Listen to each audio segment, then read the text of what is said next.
Hey. Y'all, I'm looking at everything but what I'm supposed to. Get in here, please. Get in here, please. If y'all are in here, don't leave it. Even if you get another notification, that's just for the vertical to make sure we don't lose nobody. So look, my notes ran late tonight. Get in here, please. Like this video, share this video, put your like number in the chat. Let me start greeting folks. But I got to tell y'all, my notes ran late tonight because there was a lot of stuff being said backwards and forwards and forwards and back and back and forward and back and forward and back and forward. So y'all know me. When I take these notes, I like to be very, very, very clear on who said what, when they said it, facial expressions, how people responded. DS, hey boo, this the vertical. Come over to the regular live. I got, in case y'all didn't know I was live and they don't send a notification on one, it'll be on the other one. So if y'all are over here and you see me doing this to you here, come to the other live. If you over here and then you see me doing this over here, don't go nowhere. You're in the right place. Let me greet who's here. But yeah, my notes ran late because I had to get it straight. Is that Tia Bala? Hey, where you been? I miss you. Love you bunches. Hey, Brooklyn Queen to you. Brooklyn Queen for you. Hold on. Let me get up to the top, to the tippy top, so I can greet everybody. Y'all, they gave me a lot to take notes on. By the time we got to the end, this is the end. Are you my friend? It was crazy over there. Okay, so I had to get my notes right. Bianca the Beautiful is in the chat. Hello, gorgeous. She is here, y'all. She's saying shoes off, get your treats. Hit that like button. Y'all know what time it is. That is our head archangel. She's here to keep that chat safe for me and you. So y'all show her some love in the chat. Miss Jackie Gaines, that's my sis. She's like number 4. And so is my good sis, Megaline Lamar was cracking. We got Zelene Turner in the house. Hey, sis. How you doing? Good to see you. Good to see you. Who else we got up in here? Who else? Aries Diva is in the house. How you doing? Good to see you. All right. Happy Sunday to you. Oh, shoot. Who getting fingerways? And I want some fingerways. Hey, Deborah Randall, y'all Housewives Talk is legal. So you know what it is. Make sure y'all holler at Deborah Gaines. Thank you for being like number 6. Sweet Beloved is here. Thank you for being number 8. Good to see you. All right, StreamYard is acting weird tonight, but we're going to roll with it. We not going to drop it. Either way, we're going to ride it till the wheels fall off. Hey, Kat, how are you? Good to see you. Thank you for being like number 7. Y'all come on through. What did y'all think about this episode tonight? It started off real sleepy, and y'all, them things went plumb crazy. Miss Sparkle is in the house, y'all. Our resident Mary Kay lady. Y'all say hello. A lot of y'all missed the check-in in Discord for the prices, the sales, and the auction. And shame on you, because, baby, it's still going down from what I understand. So I'm going to tell y'all what I know in a little bit. But y'all holler at it in the chat. Hit the like button, everybody. Make sure I'm getting bubbles. Catherine Bennett. Hey, how are you? Catherine Bennett is like number 8. Good to see you. Belize and JB's. Hey, girl, how you doing? Good to see you. Hello. Brianna King is number 14. Lupita Rodriguez. Hello. Brianna, thank you for being like number 14. Linnell Sala is also number 14. Y'all hit it at the same time. Happy Sunday to everybody. Priscilla Clemens. Hey, how are you? Thank you for being number 18. I know, Tia Bala, it's been so long. It's been so long. And McKinney, hey, sis. I love you so much. Good to see you. Thank you for being like number 19. What did y'all think about this episode? I have got to get y'all's opinion. A lot was said. A lot went on. Thank you for hitting the button twice, Priscilla. She number 18 and 21. All right. Now, let me make sure I get your name right. Lynette Belton. Am I saying that right? Is it Lynette or Lynette?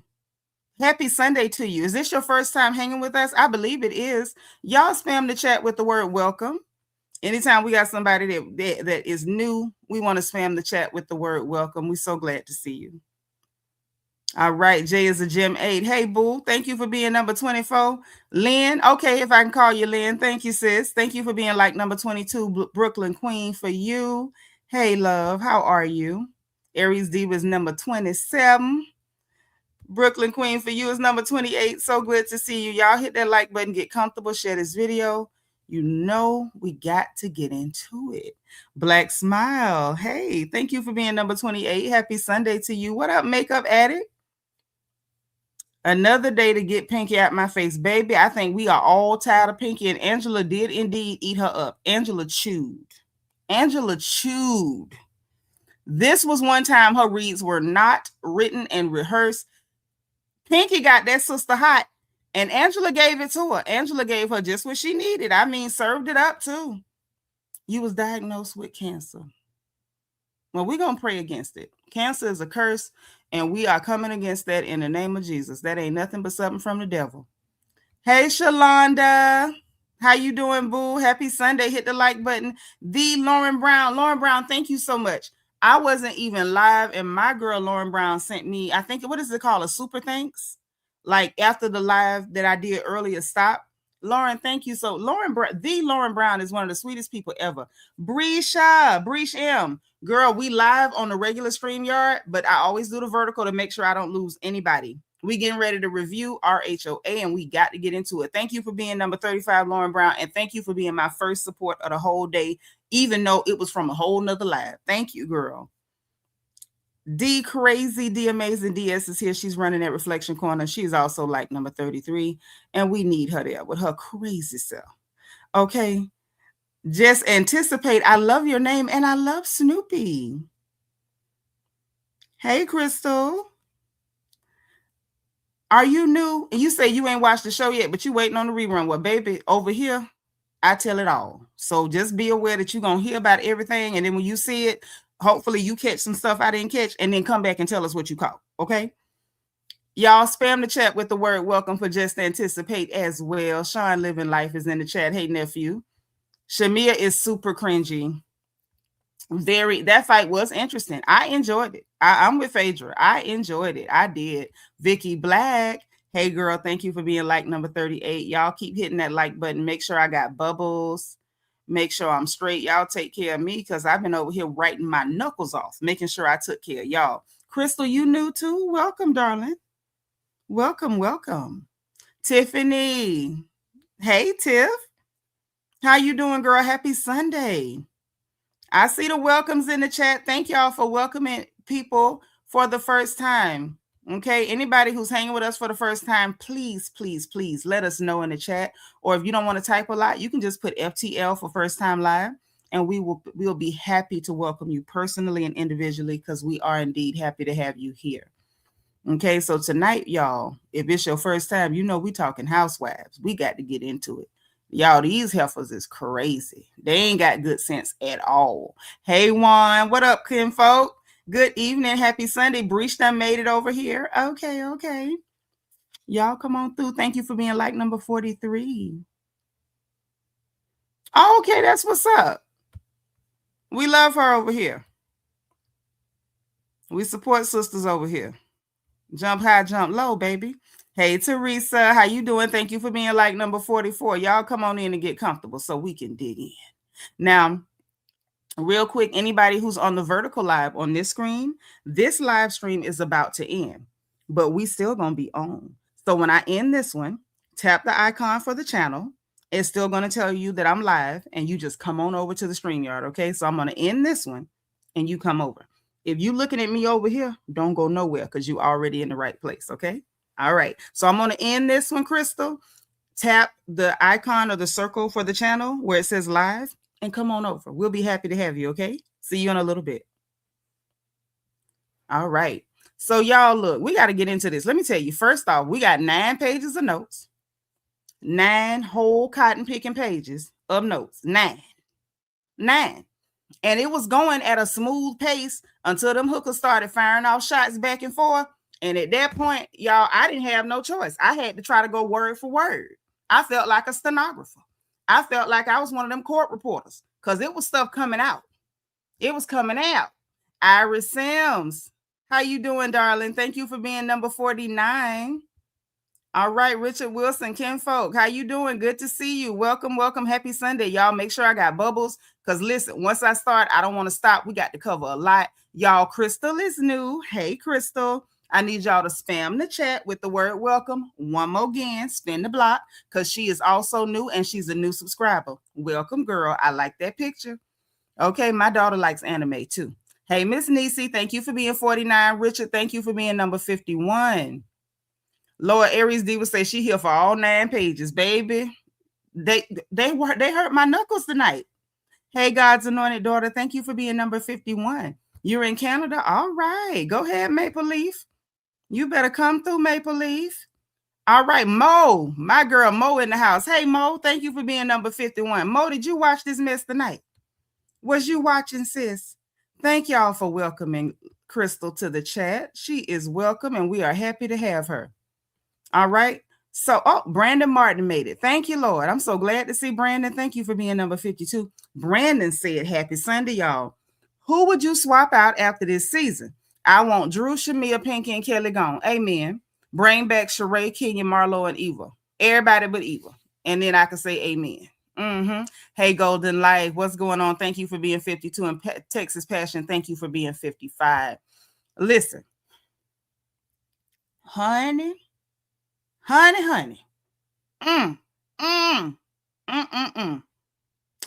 Ooh, you welcome, sugar. You welcome. Mo, you just got home. You're happy to see me. Well, girl, let me tell you. I wasn't ready for the night. I thought I was ready. I went trolling in like it was going to be one of my normal Sunday nights. I'm going to slide through, take my notes. Because believe it or not, y'all, I don't have a hard time taking notes. I don't. Not on a normal day. Not on a normal day. If they get into a little back and forth, it's usually just a little back and forth. It usually ain't got much. You know what I'm saying? It usually ain't much. And it might be just a couple of little words back and forth, right? Baby, these heifers had it going on. They had some mess going on this time. I don't even know what else to say. Just anticipate. Say you said Drew, Kelly, and Pinky with no hesitation. None, baby. I didn't even have to catch my breath before I could say no. Sean Living Life said Kelly got a lot of smoke with Cynthia on this trip, but she has yet to host the cash trip, and I doubt she will. Baby, not unless she could pay for it with chicken and waffles. Oh, thank you. You notice this is my emotional support elephant. Okay. Mm-hmm. Yep, this is Alinda the elephant, and she helps me when I have to keep the gossip straight. Well, baby, I'm gonna tell you, I sure am. Thank y'all for saying welcome to everybody. So look, let me just tell you like this. Hold on. Let me get this straight. I hate technology. I be trying to do stuff, and when it comes to technology, y'all, I'm just not as good with things as I should be. And y'all say a little prayer for me. Say a little prayer for you. Mm-hmm. Oh yes, because I am a struggler, honey. I am a bit of a struggler when it comes to tech. I don't do well. Y'all make sure y'all like this video because I don't want to be begging for likes. I want to be able to get through the gossip, okay? If you don't mind. If you don't mind.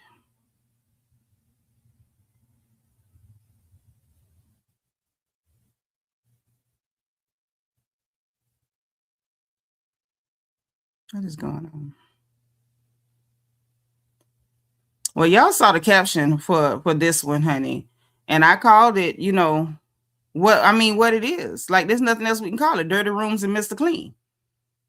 Because this episode devolved into Dirty Rooms and Mr. Clean. I can't believe that we devolved into Dirty Rooms and Mr. Clean, and yet here we are. This is where my life has taken me. To Dirty Rooms and Mr. Clean. Okay?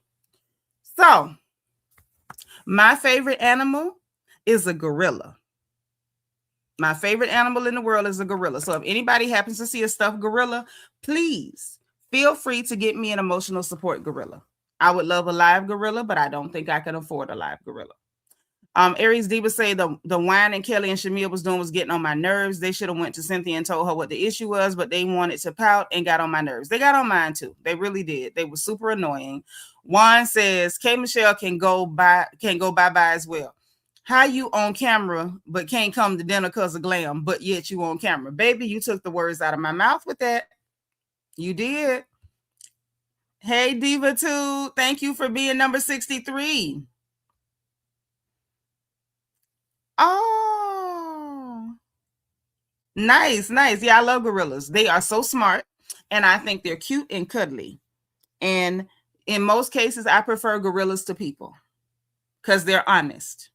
And people be lying. People be lying. Hey, Yvette, thank you so much for being here, sis. Y'all, this is our Birmingham beauty, all the way from Birmingham, UK. Not Birmingham, Alabama, honey. She all the way from Birmingham, UK. Now, that's where my sis coming in from, like number 65. And I know y'all lying to me. I know y'all lying to me. Now, I want to get into this review, but I just know that there are not almost 50 people sitting in my house and didn't hit the like button. I know y'all ain't do that. I know you didn't. Crystal, wait, a gorilla is your favorite animal? My favorite animal, and your favorite game is called Gorilla Tag. Oh, nice. It's called Gorilla Tag. Can I play it on my phone? I would like to play Gorilla Tag. I love gorillas. Like, I really do. They are so smart. They're so cute.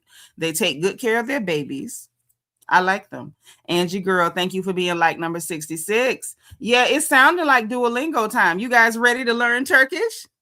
I thought we was gossiping, but if I can't get likes, then we can just learn Turkish. Merhaba. İyi akşamlar. Oh, iyi akşamlar. Yeah. Strong and deadly. They're very deadly. They are very strong and they do not play games. Y'all, look at my beautiful niece. Now, this is her first time hanging with us, so this is super important. I tell you what, I'll even cut y'all the slack on the likes a little bit, but I need y'all to spam the chat with welcome for my beautiful niece. Do y'all see this baby? Let me tell y'all something. She just got her license as a therapist. And y'all know how important it is that we have Black American young women in therapy, taking care of our mental health. This baby has worked hard. She's gotten her degree. She's done all her clinical hours. She is certified. And she is absolutely wonderful. She is not just gorgeous. She is talented. She is educated. She is the fantasy of every mother that has ever dug into her purse to send their little girl to school. That's what we sent them to school for them to come out like this. So y'all hit her with congratulations and welcome. This is my baby, and I am so proud of her. I am so proud of her. Isn't she gorgeous? Isn't she gorgeous? I'm telling you, y'all know how I love my girls. Y'all know, listen, I ain't got to tell none of y'all on this channel. Y'all know how I love my girls. Y'all know I am a charter member of the Pretty Black Girls fan club and have been for more years than I care to admit because I'm still claiming to be 25. And for the rest of you who are in the chat, who are still getting your education, you still in school, you still working, do not quit. Do not give up. Don't get tired. Ain't nobody chasing you. It's not a race. Just keep working hard and you can do it. You can do it. Okay. Beauty is your birthright, but that education you got to work for. So don't give up. Okay. Do not give up.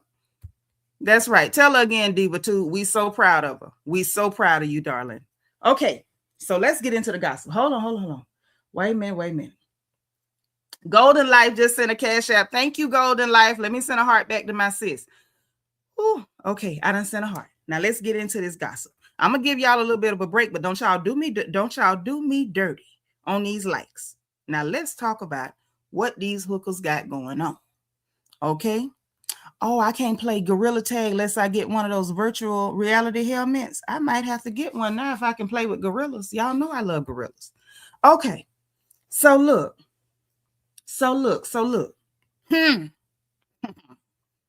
Listen.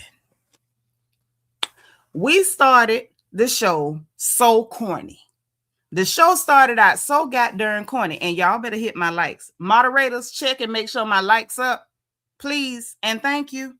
Because see, it was some stuff I wanted to give away free too, for the record. But I ain't giving away nothing if my likes ain't right. We ain't even been able to play the like lottery because y'all know we don't play the like lottery, and I got to beg for likes. Yeah, I need y'all to hit it. But I got some stuff I want to do. But I can't give out stuff if y'all treat me wrong.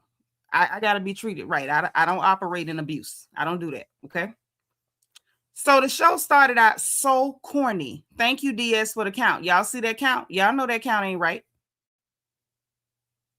That means it's 50 bald-headed people sitting in here and not hitting the like button, okay? That means you spiritually bald-headed. Now, if you want to grow some hair, hit the like button.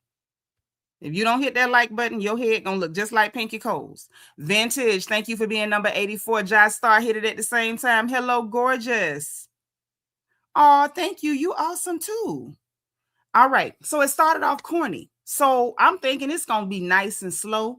Probably going to be a little bit of a filler episode, you know, a little razzle dazzle here and there, because we saw on the coming attractions last week that Pink and Angela was going to have a little back and forth. I'm thinking that'll be at the end. It'll be a little back and forth, but I'm thinking filler episode, because usually anytime it's an episode where they going on a cash trip, the whole first day is just traveling and then them bickering and arguing over who gonna be in what bedroom. I promise y'all that's what I thought we was getting. That is not what we got tonight.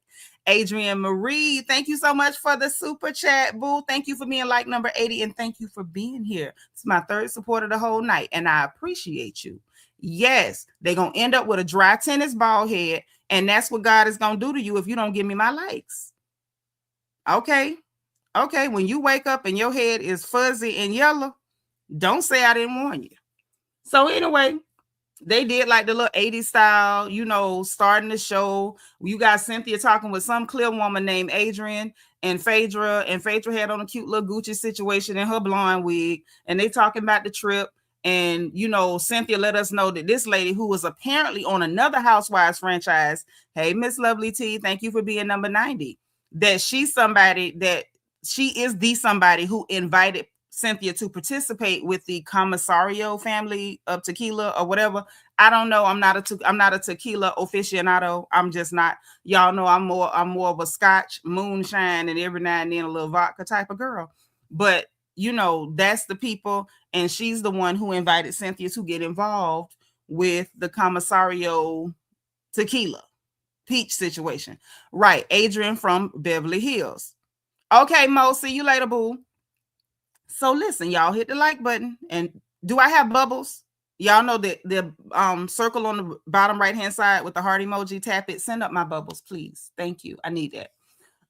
So we found out about that. They're going to Dallas. Cynthia rehashes the whole, it's the Dynasty / Dallas / Dynasty theme, taking us back to the 80s.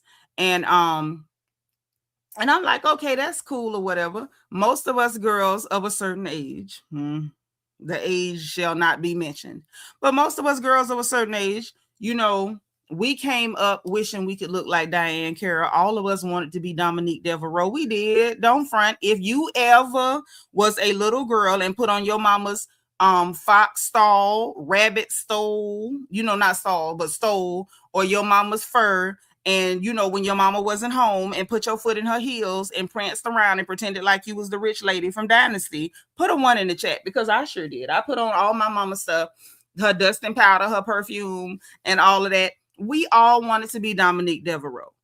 Or so I thought. DT is in the house. Hey, DT, we love you, boo.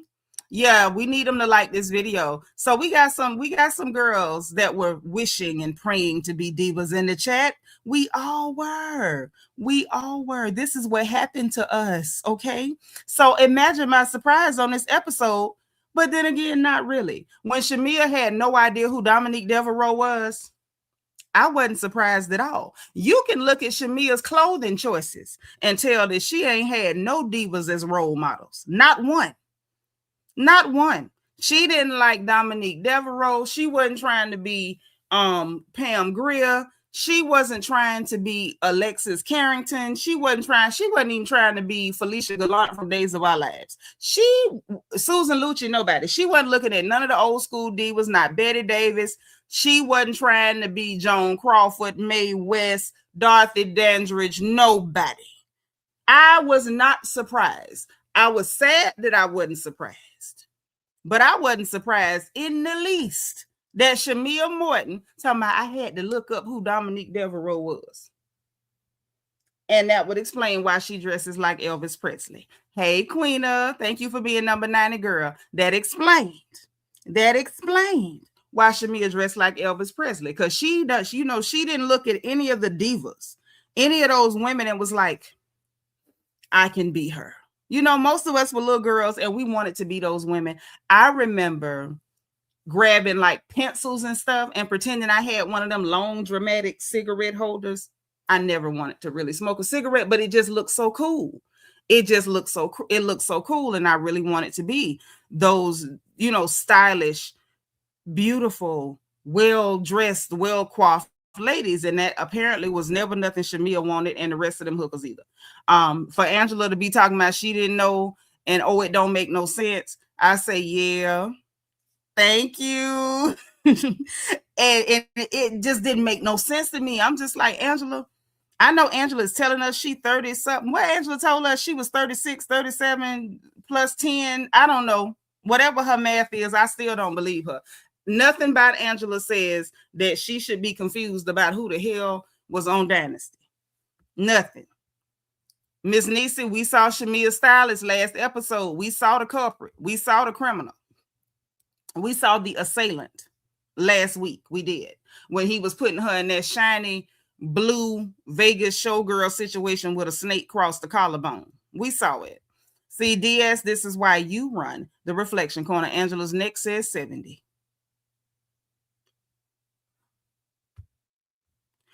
It's cold in here. It's cold in here, honey. Disregard the previous comment, your 8-year-old. Oh, tell her auntie said, hey. Angie girl saying dog ears, maybe Angela. Oh, dang. Tough crowd.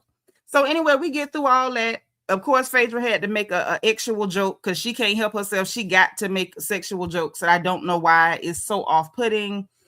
It's just weird. At this point, it's just her vibe is what she do. So the ladies arrive, and they get ready to, you know, at the lounge to get on the private jet. So I'm like, okay, when everybody shows up, the only people dressed like the theme or even made an attempt at dressing like the theme was Phaedra, Portia, and Cynthia. Now, while they stayed with the theme, and it's obviously because they talk to each other and they have a relationship, I still kind of feel like, Cynthia, you could have touched base with these ladies to make sure they understood what it was.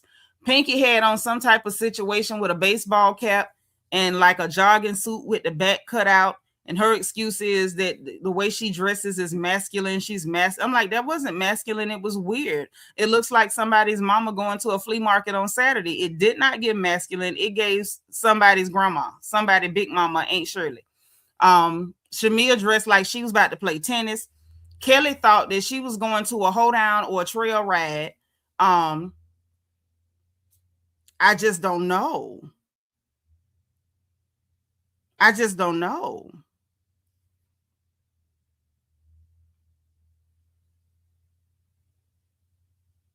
Oh, is this somebody giving encouragement? Makes me happy when I see people such as your family member beat the college odds. I love seeing that happy look on Black Angels' faces. Keep your chin up with a smirk on your face. Well, she will always do that. She's a born winner, honey. So I just felt like she could have really checked in with them ladies. Kelly thought they were going back to Tennessee or something to do line dancing. I don't know what it was. K. Michelle started off this episode miserable. She started off the episode miserable. I don't know why, you know, at this point, K. Michelle should have just quit the show. K. Michelle should have just quit the show. I do not understand why she's even there. I don't even know why she went on the trip. She sounded absolutely miserable. She and Pinky both were like, this was their first girls trip. I don't understand the difference. You know how to conduct yourself anywhere, whether you're hanging out with them at a restaurant in Atlanta or hanging out with them at a restaurant in Dallas. What's the difference really? Like, it really doesn't make a lot of difference. Then we get on the PJ, and we got Pinky with this long drawn out prayer, and production was really shady because they kept doing the time lapse and clipping to other things like it was just going on and on. Drew Sidora even had jokes about the long Baptist Kojic prayer that was just going on and would not stop. Hey, the divine Miss M girl, thank you for being like number 100. So yeah, it was really super, super weird. Yeah, I think that I don't know whether they intentionally lost us on the fashions, but we were absolutely all dropped off by the freeway on that. Um, they get on the plane, and again, this is where I'm like, okay, definitely filler episode, because the very first thing that went down, we got Kelly asking Angela about her portfolio, and Pinky jumps in to talk about, oh, I need to sell mine and this and that, and they talking about, before we know it, bankruptcy talk again. At this point, Pinky, are you traumatized just because you are even considering bankruptcy? And P.S., if y'all ain't seen the blogs, Pinky's CFO, her former CFO, remember the one she mentioned last week or week before, that she said took some money and ran off, but she had guaranteed all of the stuff under her name? Well, apparently he done been arrested. So he really did steal that lady money. But it's crazy to open a business and guarantee the loans and everything in your name. Like, you need an LLC and a trust, mama. Why would you put that under your real name? But she did. And hopefully it works out for her. While I do not like Pinky, I do not like the idea of Black women losing money. That makes me very uncomfortable in my liver. Okay. May everybody under the sound of my voice, may your money multiply and turn backflips. May your money grow exponentially. May it grow in a way that confuses you. Okay. But the fact that man ran off with her money, at least we did see in the blogs today that he was arrested, because that's just evil. That's really evil. You don't do that to nobody. But they start talking about bankruptcy again. And I'm like, okay, Pinky, we tired of hearing about bankruptcy at this point. I'm tired. And she starts talking about how you got to qualify and you got to have this. And I had too many to qualify for that and too much to qualify for this and not enough to qualify for that. Shamia sitting over there being a dumb Dora as usual. Oh, I didn't know. I thought anybody could just get a bankruptcy. The only thing I'd be worried about is getting in the line at Chick-fil-A. And I'm looking at Shamia like, baby, this is not anything that you should be saying out loud. Your husband is a prominent businessman. He does very well. You came from a mother who ran businesses and apparently did well for herself. And now you're sitting here on a camera on international television, showcasing your stupidity as though it's a badge of honor. I was confused, and I wasn't really sure why she wanted to do that. Hey, Venus, thank you for being number 166, honey. I didn't understand, like, what, what's going on. Just anticipate, say, Pinky and his bankruptcy. She's not the first, won't be the last. Absolutely not. But Pinky literally is making that bankruptcy her entire personality, and it is not attractive. Jay says, good. Pinky bankruptcy Cole is annoying. Shamia is a ding-dong. But I told y'all last season, what did the book say? What the Bible say? How can two walk together except they agree? Everybody keeps going on and on about how dumb Portia is. If Shamia and Portia could be friends that long, what they tell you about the other one? If one dumb, the other one dumb too. That's why they could stay friends that long. If you had good sense, you couldn't be friends with somebody who ain't smarter than a fifth grader. You never gonna convince me of that. You're never gonna convince me of that. So then, look, we get past that and the bankruptcy talk, and I'm at this point, I'm dang near checked out. Because I'm like, here we go again. So Angela's like, oh, I let the houses go because the people was too invasive with the bankruptcy. And she said she wanted to be clear. Hey, Cent 58, thank you so much for being number 107. And said that she lost $2 million of her money. She don't owe nobody $2 million. She lost $2 million of her own money. I say my hat's off to you because I can't afford to lose $2 million. Hell, I ain't got $2 million first to lose. Now let's go there. And see, this is why I keep saying we have to get past this narrative of always wanting to call Black women broke or poor. Even when people see Black women with money, oh, she broke, oh, it's like, listen, stop that. These women have bread. They might not have what they would like to have. Maybe they had more and lost some of it, but just sitting up calling people poor and you ain't seen it is different. Now, when it came to people like Robert Dixon on Potomac, and she telling you she was heating up water on the stove to wash her children. Well, she wasn't even heating up water on the stove because she was too stupid. She was letting them children bathe in cold water and taking them to a mama house. That's different because this person is telling you that they down on their luck. Okay, that's something different. But these ladies, they got it. If you could lose $2 million, you had $2 million to lose. Okay, now that's just, we got to be real about a couple things. So anyway, Cynthia asked K. Michelle about a prenup. Now, this is where it gets deep. Ooh, deep is the abyss. DT, thank you for the super chat. Say Shamia's brain is like a grasshopper's dry toes. DT, we missed you because you crazy. We missed you. Oh, we missed you, honey. So Cynthia asked K. Michelle about a prenup. Did the man sign a prenup? K. Michelle said no. Hold on, sadly mistaken. Hey, boo. Shamia trying to latch on to onto the character Portia portrays beautiful and clueless. You know what? That might be what she's trying to do. Because, you know, we've been seeing Shamia try to give us like her version of Portia. One Portia is quite enough. She's beautiful. She's a beautiful girl. But one of her is quite enough. Okay? So look. Kay said no. And they asked her, well, why would you not get a prenup? This fool say, because he don't want nothing from me. And he don't even be wanting me to buy him nothing. He don't want nothing from me. And he just, he just a dentist. He just, he's so private. He don't even be on social media. And I wish he was, because I feel like all men cheat. And I could watch him if he was on social media. But I got to take the good with the bad. Because at least then won't nobody have a way to reach him, I hope. First of all, say it again, Aries Diva. All of them say that. Everybody say that till it's mad day. Didn't Tiny Tucker say he didn't want nothing from Candy? And then after, all right, Crystal, see you later, boo. And then after the divorce was filed, he trying to fight the prenup that he signed. He tried to fight the prenup that he signed. K. Michelle silly tail didn't even ask the man to sign a prenup. And the fact that she's so silly. She talking about all men cheat. And if he ain't on social media, then I can't watch him. Girl, do you realize you could follow that man from sun up to sundown? You could follow him to the bathroom and help him shake his Peter Whacker when he pissed. And if he want to cheat, he'll still find time. You watching him on social media ain't gonna stop nothing. Let's go a little bit further. You can't stop another grown person from doing nothing they want to do. If they want to hoe around, they gon' hoe. And ain't nothing you can do about it. Right, the person you marry is not the same person you divorce. K. Michelle is dumb as hell. I didn't know she was that dang dumb. Venus say, our 1996 women basketball team is getting inducted into the Naismith Hall of Fame. All right, well, congratulations to them, honey.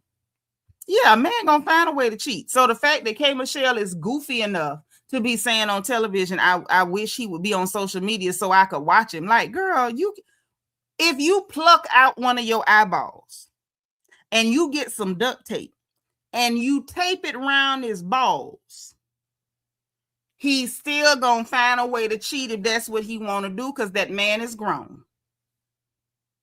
That man is grown. She more concerned about watching him to make sure he don't cheat. What you better be doing is watching and moving your money to a trust, so when mad day come, he don't walk off with all your bread. I can't believe K. Michelle was that stupid. And she said that with her whole chest. Hey, Barbara. How you doing, girl? Make sure you hit the like button. It's just the truth. This is silly. Silly. I can't believe she said nothing that stupid. Say it again, DT. If he can eat, he can certainly cheat. If he can breathe, he can cheat. Hell, he could be on a feeding tube. Might not even be able to work his jaw and it'll find a way to reach and touch the nurse on the butt or something. Darn shame. So then when they gets to Dallas, y'all, Cynthia trying her best to make it into an experience, trying to make it cute. So she getting the ladies on the Sprinter. She roll out the red carpet for them.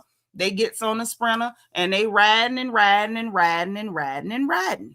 Y'all, this was a long ride. It was a long ride. All my life I had to fight type of ride. I mean, over the river and through the woods to grandmama house. I mean, they was rolling. Angela and Portia gonna ask Drew about the date with Black. She ain't even had nothing to tell him. Oh, he brought me flowers and this and that. And they was like, she just enjoying it. Somebody asking her about this man. Mind you, y'all, don't forget. Oh, don't let it slip your mind, because I ain't. This the same man that she lied about dating last season when Portia brought it up. Ain't that nothing? So listen. Oh, we still friends. Ain't nothing changed. I give y'all the wedding date if it is one. You going with that man, you've been going with that man. And we heard the man tell you last week at dinner that he can't invest too much in you until that divorce is found. Simple as that, because he don't want to be paying in and then the other man take you back. We got it, right? So then while she talking about they still friends, Portia had to remind her, girl, you was at a party at my house for 3 hours and that man sat on FaceTime for 3 hours for you, but y'all friends. Okay. And so what was cute to me was K. Michelle was like, well, he enjoyed everybody, you know, he know you, he friends with you, and she was motioning to K. Michelle. K. Michelle immediately called her attitude. I don't know that man. And production didn't make it no better. And flashback to K. Michelle saying, he be all in my DM. Oh, you're so fine. And trying to give me his number and all that. And it's like, you being extra for what? What you being extra for? Why are you being extra? Now, we know, and this is one of those channels. Let me be clear. This is one of those channels where your host don't like any of these women. Put a 7 in the chat if y'all already know that about me. I don't like any of these women. So this is not a fan station. I don't stand for anybody but Jesus. Okay. We do have people in the chat who are fans of certain people. They like certain folks, and you might have a fan favorite. But I'm stopping to preface this before I say what need to be said, because I don't want nobody to get their feelings hurt or get their panties in a bunch. Okay. Because that can hurt. All right. But I don't like none of them, because I think they're all bad people, you know, in general. Now, normally on a good day, y'all know I'm the first one to drag Drusa Dummy, because y'all know I call her Drusa Dummy. I'm one of the first people to drag her. But this is one time Drew didn't do anything wrong. Drew was caught up in her performance about Black. She was so happy to be asked about Black. And so she was caught up in her performance about Black and just saying like he enjoyed himself and he already know K and this and that. She had no idea that K. Michelle was going to be being extra. She had no way to know that K. Michelle was going to be extra. Right, Brandon. Tell them again. True Aquarius. I'm going to be fair. And I don't like none of them. And it makes it easy to be fair when you don't like anybody. You can just tell the truth about everybody. Uncut. Even if I like people, I'll give it to you raw.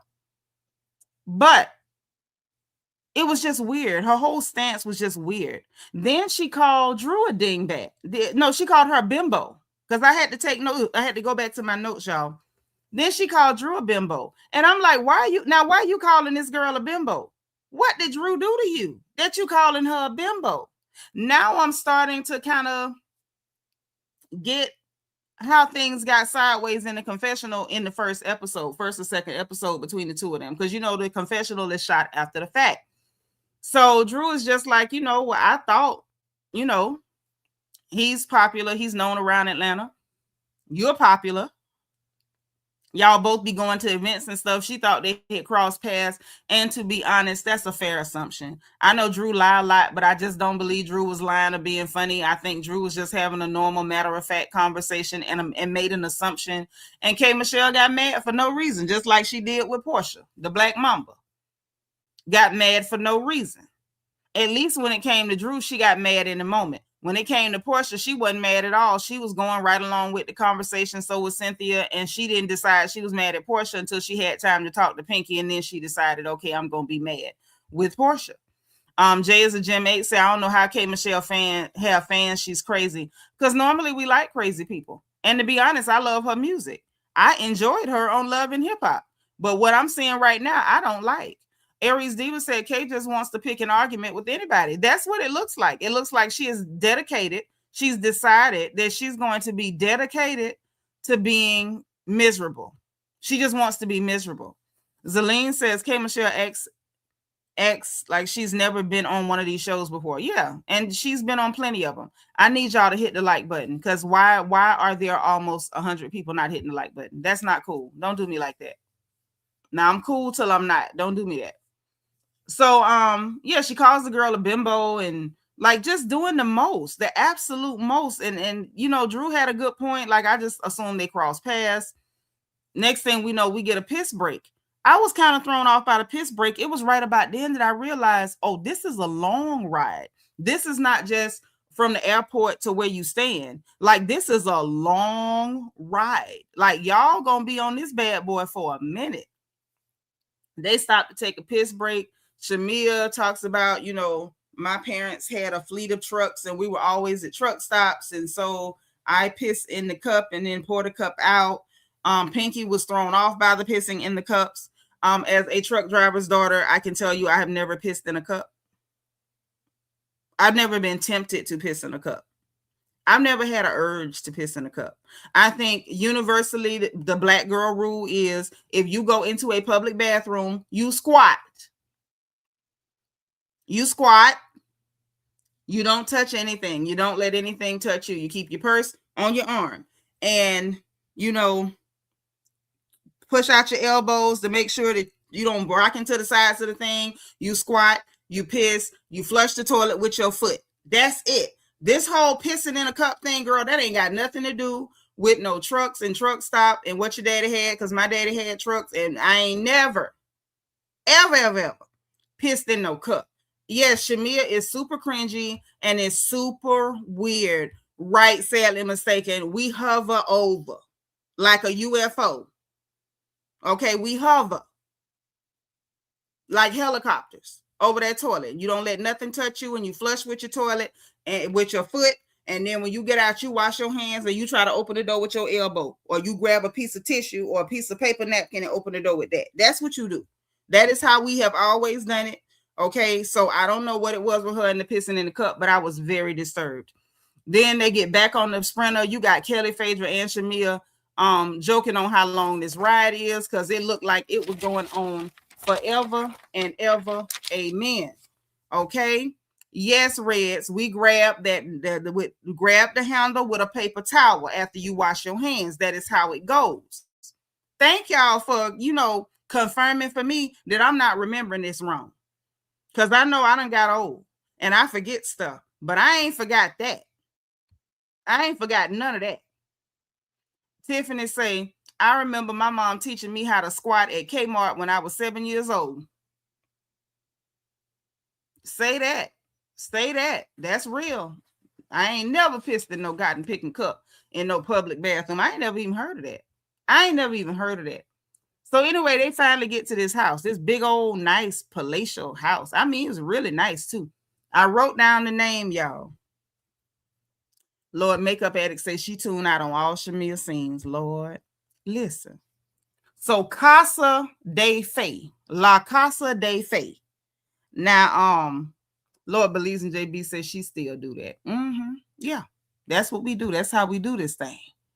So the Casa de Fe, House of Fe, I don't know what none of that mean. Cynthia is really excited about the accommodation, 6-bedroom, 5-bath. There's a tiny house, a pool house. The place looked really, really nice. It looks so posh. It looks like Cynthia really tried her best to find a nice place for them to stay. And honestly, overall, I think she did a good job. But we're going to get into that because it got really hairy. Sadly mistaken say, and threaten your kids by wanting to use public restrooms. That'll stop them from wanting to use them. That's true. That's the idea. Tell them they're going to have to piss in a cup. That might stop them. So she take them around, show them the house. There's a little tiny house, which is, you know, give somebody some privacy, get them off to themselves, you know, when they need a break from the people. You know, that person would have their own space all to themselves. You got the main house and there's rooms there. And then there was a pool house with 2 rooms and they got pool access and all of that. Okay. So K. Michelle already mad. They better not put me here. I know that. And I go get the nearest hotel. Like you woofing and going on and ain't nobody even studying you, man. K. Michelle, I'm telling y'all, from the minute that she took off on this trip, it's like she was dedicated to being a miserable cow. K. Michelle literally has become a miserable cow. And I'm just not understanding why she's such a miserable cow at this point. I just don't get it. So she was all set and ready to be mad and fight with Cynthia about a room that didn't even happen. And I was just like, at that point, I was really over her. And to be honest, I don't really know what else can happen this season that would change my mind. But right now, I'm really over K. Michelle, like over it. Her whole attitude stinks to high heaven. It smells like old pond water. Sasha Bunny said she was looking for something to be angry at. Yeah, like what do you want to be so mad for? You're a pretty lady. You sing like an angel, but you just complain like a devil all day. Don't nobody want to hear that. And I'm not sure why she thinks anybody wants to hear that or have to be subjected to that. It's absolutely unbearable. Red said, I knew she was going to be like this. Well, Red, you were right. And a lot of y'all said that. And I'll be honest, I didn't believe it. And I already ate crow about that last week. I ain't eating no more crow. Sean say there's always drama with the room assignments on every season. Yeah, but this season was too much. The new ladies are just unbearable. Yeah, I agree. K. Michelle definitely should have brought the plastic from the box spring on the bed just in case she started leaking again and tear up them people's stuff. Yeah, trying to be a diva, and it's like for what? For what, honey? Just be down to earth, be yourself. All this is just too much. Just too much. So that goes on. They go back and sit down. Cynthia was, ready to assign rooms. Like, let's go ahead and assign the rooms.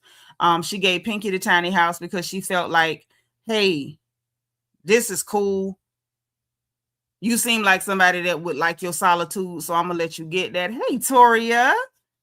Say, I definitely agree about K. Michelle. She's one of those women that makes it hard to be friends with. Yeah, I'm not going to be friends with a miserable person. I'm not going to be apologizing to you all day, and I'm not walking on no goddamn eggshells. Now, I treat everybody good. I try to be fair with everybody, but if you get out of line, I'm going to get out with you. We're going to both get out of line. And if you go too far out of line, I might have to pop you. Divine Miss M said the sensible entitlement is too much. Way too much. Way too much. You could have easily just stayed home. Just stay home. But she gave Pinky the pool house so she could have her privacy. Pinky was like, yeah, I'm fine with that if I can get away and all that. She said she was okay with it, but I kind of feel like she wasn't really okay with it. She just said she was okay with it. So it's like, whatever, right? Then she said, well, the pool house, she wanted to give it to friends who were like inseparable, the inseparable friends. And so production was messy. I don't know if y'all caught that, but production was real messy. Did y'all see what they did? Those of y'all who watched it? Yeah, it gives that Kay does not like herself, and I don't know why. She's talented as all get out. Her voice is amazing. She's very funny. She's a pretty lady. Even with everything that she's done to herself, she's still a beautiful Black woman.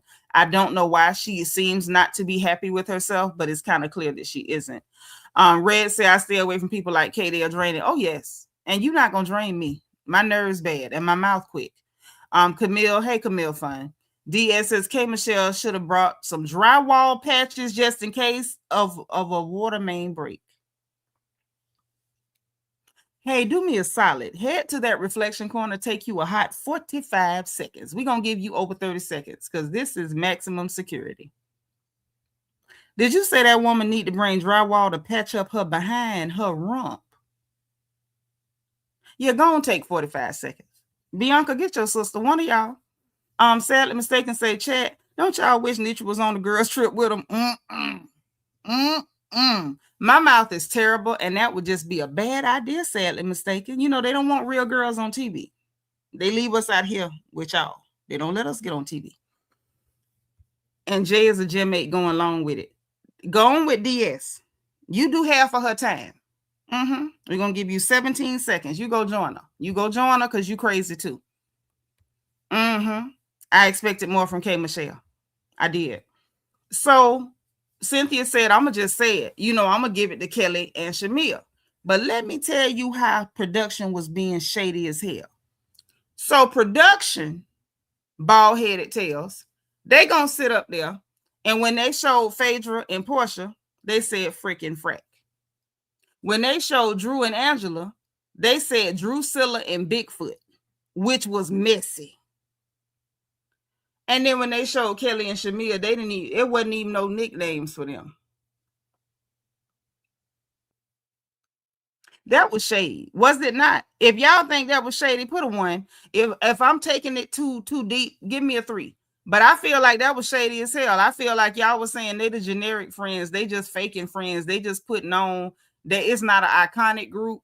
Y'all don't, your group don't even have a name. You just Kelly and Shamia. They didn't even put their name up there. How the hell you gonna put freaking Frack? Drusilla and Bigfoot was all the way out of order. And then Shamia and Kelly don't even get a name. That was so conspicuous. And then put them in the middle.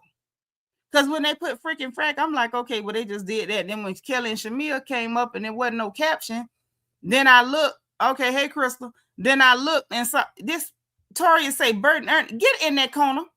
22 seconds. 22 seconds. Get DS, come get your sister because she's just as crazy as you. Why would you call them women Burton, Ernie? I can't keep up. Y'all crazy. That was shady, wasn't it? They don't deserve a name. But I'm going to tell you, I had to run it back a couple of times. When I saw Drusilla and Bigfoot, I said, well, what the hell did they call Shamia and Kelly? I ran it back 3 times just to see that they didn't even get him a name. I'm done. Well, oh, Lord. They don't even deserve a name. That's what they're saying. And to me, that gives Beavis and Butthead.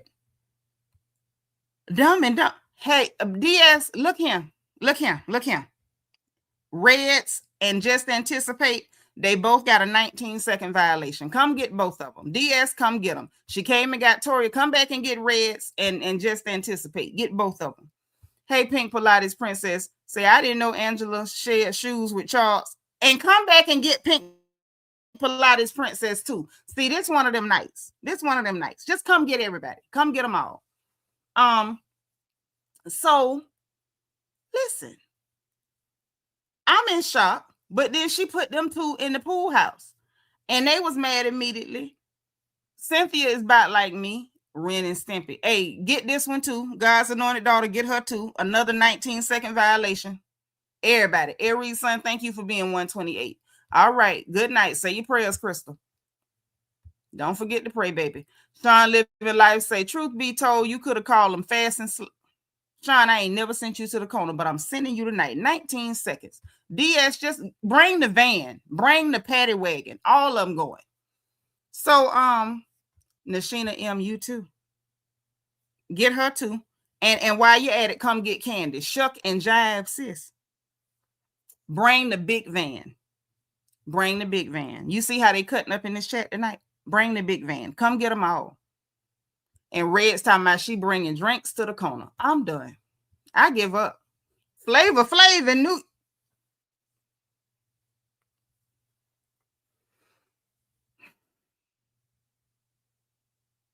Nashina going back. She going back. She just got out and she going back. Habitual offender. I had to hug my elephant. I had to hug Alinda. So look, everybody after that, Cynthia was like, y'all figure out the rest of them rooms, dog. Y'all got the pool house. You got your privacy in the tiny house. And everybody else, y'all figure out y'all rooms. Portia and Phaedra took off running. I'm going to say this for the record because somebody got to say it. I will never in my life understand how Portia run as fast as she do with her behind being that big. And this is coming from somebody with a big behind, my cotton picking self. All this tail I got, I can't run fast with all that. That's like having a weight strapped around your hip and trying to run with it. I feel that thing behind me. Portia be running like that, like it's filled with air or something. She moved. She hurried up and got her room. Phaedra hurried up and got her room. K. Michelle got her room, talking about, ooh, this the room I wanted. And then proceeded to be miserable the rest of the trip. You got the room you wanted. You weren't in the pool house. Like you didn't have nothing to make you upset. You got the room you wanted. So you said. And then proceeded to be miserable the rest of the cotton picking trip. Why I got to go to the corner? I'm just saying the truth. Portia got a huge behind. That dress she had on when she came there and they getting ready to sit down, she turned her behind to that camera. I say, God dang, Portia. Now, I ain't saying it looked bad or nothing, but her behind is massive. Like, why is that thing sitting back there like that? And then she'll take off running with all that behind her. Nobody don't need to fight that girl. Anybody that can move that quick, toting a Mack truck behind them, you don't need to fight with that person. This person they lift weights when they wake up in the morning. Every time she go to the bathroom, sit down on the toilet, stand up, she lifting weights. Portia lift weights walking to the mailbox because that's a weight behind her. Anybody want to fight that girl is silly as hell. That don't even make no sense. You sitting up there toting that meat wagon behind you. I can't move quick. I have to rock when I stand up. Y'all ain't seen Portia rock to stand up now time. She stood right up every time. And people up there getting in that girl face talking crazy. And you know she ain't wrapped tight. You know them slow people be strong. And she picking that big old thing up and toting it back and forth and taking off running like it ain't even there. I seen her jump up and run her big tail of that room. I say, good God, a great googler moogler. And I mean, she was gone. She was gone. Yes, red, it looked heavy. And she moved like she don't even feel it. Angie girl say Portia run like Serena with that tractor and trailer. Sure do. Sure do. No, Fallon just run her mouth. Fallon run over there to that great big old girl and get folded up like a lawn chair. Let her run over there. Let her run over there. Having a lot of mouth like a chihuahua don't mean that you can survive. Okay, talk about Portia athletic. She gotta be. Do you see what she toting everywhere? Hey, Fizzy. Yeah, them legs strong. Okay, Portia probably got a CDL to tote that thing around. She actually got a license. But yeah, they got their rooms, all that. Told the rest of them to figure it out. Kelly get in there looking at her room, complaining, talking about I'm going through it, but I ain't want to be in no situation like this. So it's given. She felt like they should have been trying to give her the most glamorous room because of what she going through. Girl, don't nobody care nothing about what you're going through, actually. She immediately like, oh, it's a stain on the bed. Now, what I found interesting is Kelly said it was a stain on her bed, and then Shamia said it was a stain on hers. I don't know whether there really was or wasn't. I didn't really see the stain.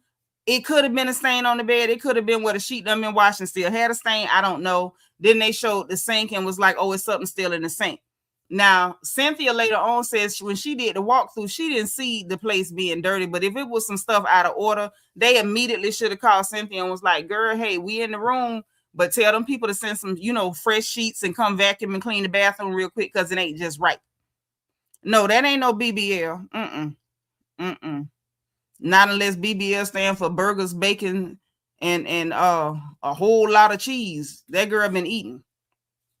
But anywho, they didn't call Cynthia. Instead, they complained. We had Shamia calling her husband. Kelly complaining and whining and going on. Oh, the room is so small. My children bed bigger than this. At one point, she said she just compared the bed to her dog's bed, and I'm just like, girl, it ain't that deep. It really ain't that deep. And Red said they needed to go to a hotel, and they did. Yeah, they cutting up in this chat tonight. Child DS had to bring the whole paddy wagon. All of them was cutting up. How you doing, Fizzy? Good to see you, boo. Welcome here. But so they doing all this dramatic stuff. Angela comes over while they sitting by the pool, and they like, no, you can't come over here. And Angela kept right on walking like she ain't heard them because they was like, well, we got the pool. They can't come to the pool. Like they all prepared to try to be, confrontational and plaintive. And Angela act like she ain't heard him. She came and sat down with him a little bit. And, she was, she was trying to feel them out to see if she could get them to say something that she could run back. Because y'all know that's how Angela play. Angela get people talking and she go back and repeat what you said. Tia say Kelly and Shamia get on my nerves. They had no reason to act like that. Just ask for the room to be clean. Simple. Because it ain't like you at a Scottish Inn or a Red Roof Inn or something. Kelly just wanted Shamia to pay for her presidential suite. That's what it gives. DS say I would have gave Kelly a sleeping bag and put her in the closet. Hell, she could have slept in the top drawer of the dresser. I shouldn't have said that. Bad nature. I shouldn't have said that. Kelly no bigger than a fire hydrant and want a big bed. So she needs GPS to get out that hole. But anyway, so she trying to feel them out to see what they gonna say about their room assignments. Instead of, and she was like, well, are you surprised we got this room assignment? And not Shamil, but Angela was like, well, no, because when she said the closest friends, I knew it was gonna be y'all because y'all really got a close friendship and I could feel the love or whatever. And Angela was, and so Kelly was like, you don't feel the love with nobody else? Or Shamia, one of them asked her that. She was like, not really, but I do feel the love with y'all. Hey, Black, what's going on? What's LN 136? I don't know what that means. I got to go. Boy, dang. Somebody bond me out of jail. They done sent me to jail. But I'm going to keep talking. So instead of, well, what about this one? What about freaking frack? So Kelly jumps out right off the porch. Freaking frack is whack. And Shamia distanced herself from what Kelly said immediately. Shamia backs up. No, Kelly speaking for herself. Yeah, I said it. Freaking frack is whack. And so she all in the confessional that Portia is wacky. And I love Phaedra, but she just, because she know her friend whack. And it's like, so you're insulting somebody because they friends with somebody? Like, what's wrong with you? Kelly's reaction to Portia. Oh, that's your like number. Okay, thank you, boo. You know I'm slow. Listen. So I'm just sitting there and I'm just, trying to understand Kelly's thing. So let's talk about it, right? Can we talk about this real quick? The note's still here. They're not going nowhere, but I got to talk about this. What Portia said about Kelly sleeping with that woman's husband, Kelly, it touched the nerve because it's truth to it. I'm just going to go ahead on and say it. She already was obsessed with Portia, couldn't keep Portia's name out of her mouth, couldn't quit talking about Portia. Portia, everything out of her mouth is Portia this, Portia that. Portia going with people's husband, Portia in that man's house, Portia dating somebody, Portia brought somebody. Yo, worry about your business. So you kept talking about this girl till she sprayed you with your own tea. Portia sprayed you with your tea. Because see, at the end of the day, what we got to just lay on the table, y'all, everything's out in the open. Y'all know how we do over here. Y'all know how we do over here, right? We tell it on everybody. Kelly is upset because Portia sprayed her with her tea. She know that the word been out that she was going with somebody's husband. Tell me where I'm going in the chat. Y'all know where I'm going. Put it in the chat. We going back down memory lane. When everything first came out about Angela Oakley coaching that boy and bullying him into lying and saying that Phaedra said something she didn't say. When all that came out and we kept going to those two young men's channel, the two gay young men that got caught up in the stuff, Alex and I don't know what the other boy name, but Alex the one told everything. When all that first came out, Kelly's name got brought up in the mess with the woman that was supposedly sleeping with Angela Oakley's husband, with Charles Oakley. If y'all don't remember that, please go back down memory lane. Y'all know I don't take down no goddamn videos. Her name came up in that. And then things started making sense as to why the young man was at Kelly's event and then did what he did. And then after Kelly got through doing her part at the event, she went over to the table and had a toast with those young men. The girl that was supposedly at the restaurant with Charles Oakley is supposedly a friend or an acquaintance of Kelly's. Kelly name been involved with the hoeing around of it all for quite a while now. And the rumors that Kelly is out here popping coochie for somebody's husband, Portia didn't make that up. That's been out there. Now, Portia claimed that Dennis was talking back and forth on text with the man that she was up there bumping uglies with. And I believe it because Dennis will do anything. Dennis will come tell your business to Portia in a minute because he want to get back in Portia big draws. Okay?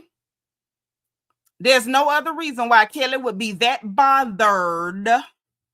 There's no other reason why Kelly would be that bothered other than Portia sprayed you with your tea. Portia sprayed you with your tea. And you're mad when all you had to really do was keep that woman name out your mouth, but every breath you took, it was Portia. Every time you open your mouth, Portia was coming out your mouth like she went in it. Now you mad. So now when stuff ain't even got nothing to do with Portia, you mentioning Portia.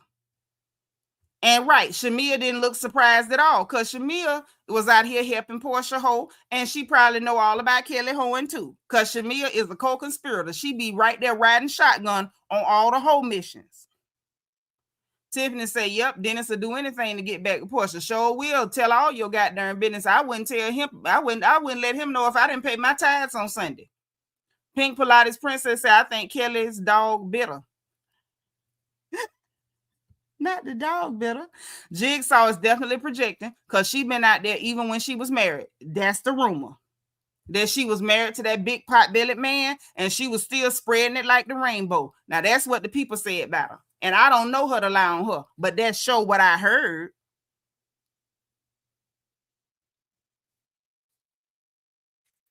Now, that's what the hell I heard. I can tell you that. So, anywho, back to the regular schedule program. Yes, Brandon, I said she be riding shotgun on the whole missions. Shamia definitely rides shotgun on whole missions. Remember, she was involved with Portia getting with Simon after she snitched on Fallon. Tia said, I live in ATL. Shamia literally was outside before she met Gerald. Let's not forget she went to Gerald's house the first night she met him. Yeah, and say she blowed up that man's bathroom. Mm-hmm. Yeah. So, anywho, she mad and freaking frackies, whack, and all that corny stuff. Then she in the confessional talking about, well, I know that Angela gonna run back and repeat what I said. Why wait for Angela to repeat it? Say it with your chest. You got enough of it. Say it with your chest, Kelly. Why are you waiting for Angela to run it back? Or waiting for people to hear it in a confessional? Or waiting to say it on a podcast? Just say it with your full chest. That's the only thing on you that's full size other than your head, your chest and your head. Say it with your full chest, girl. So anyway, then after that, that's when we see, and she made a Bigfoot joke, which was, not that funny. But then we got Shamia calling Gerald. Now this right here, honey. Y'all, this was embarrassing. Shamia called Gerald, Mr. Mwangi, her nice husband. He seemed like such a nice man. He really do.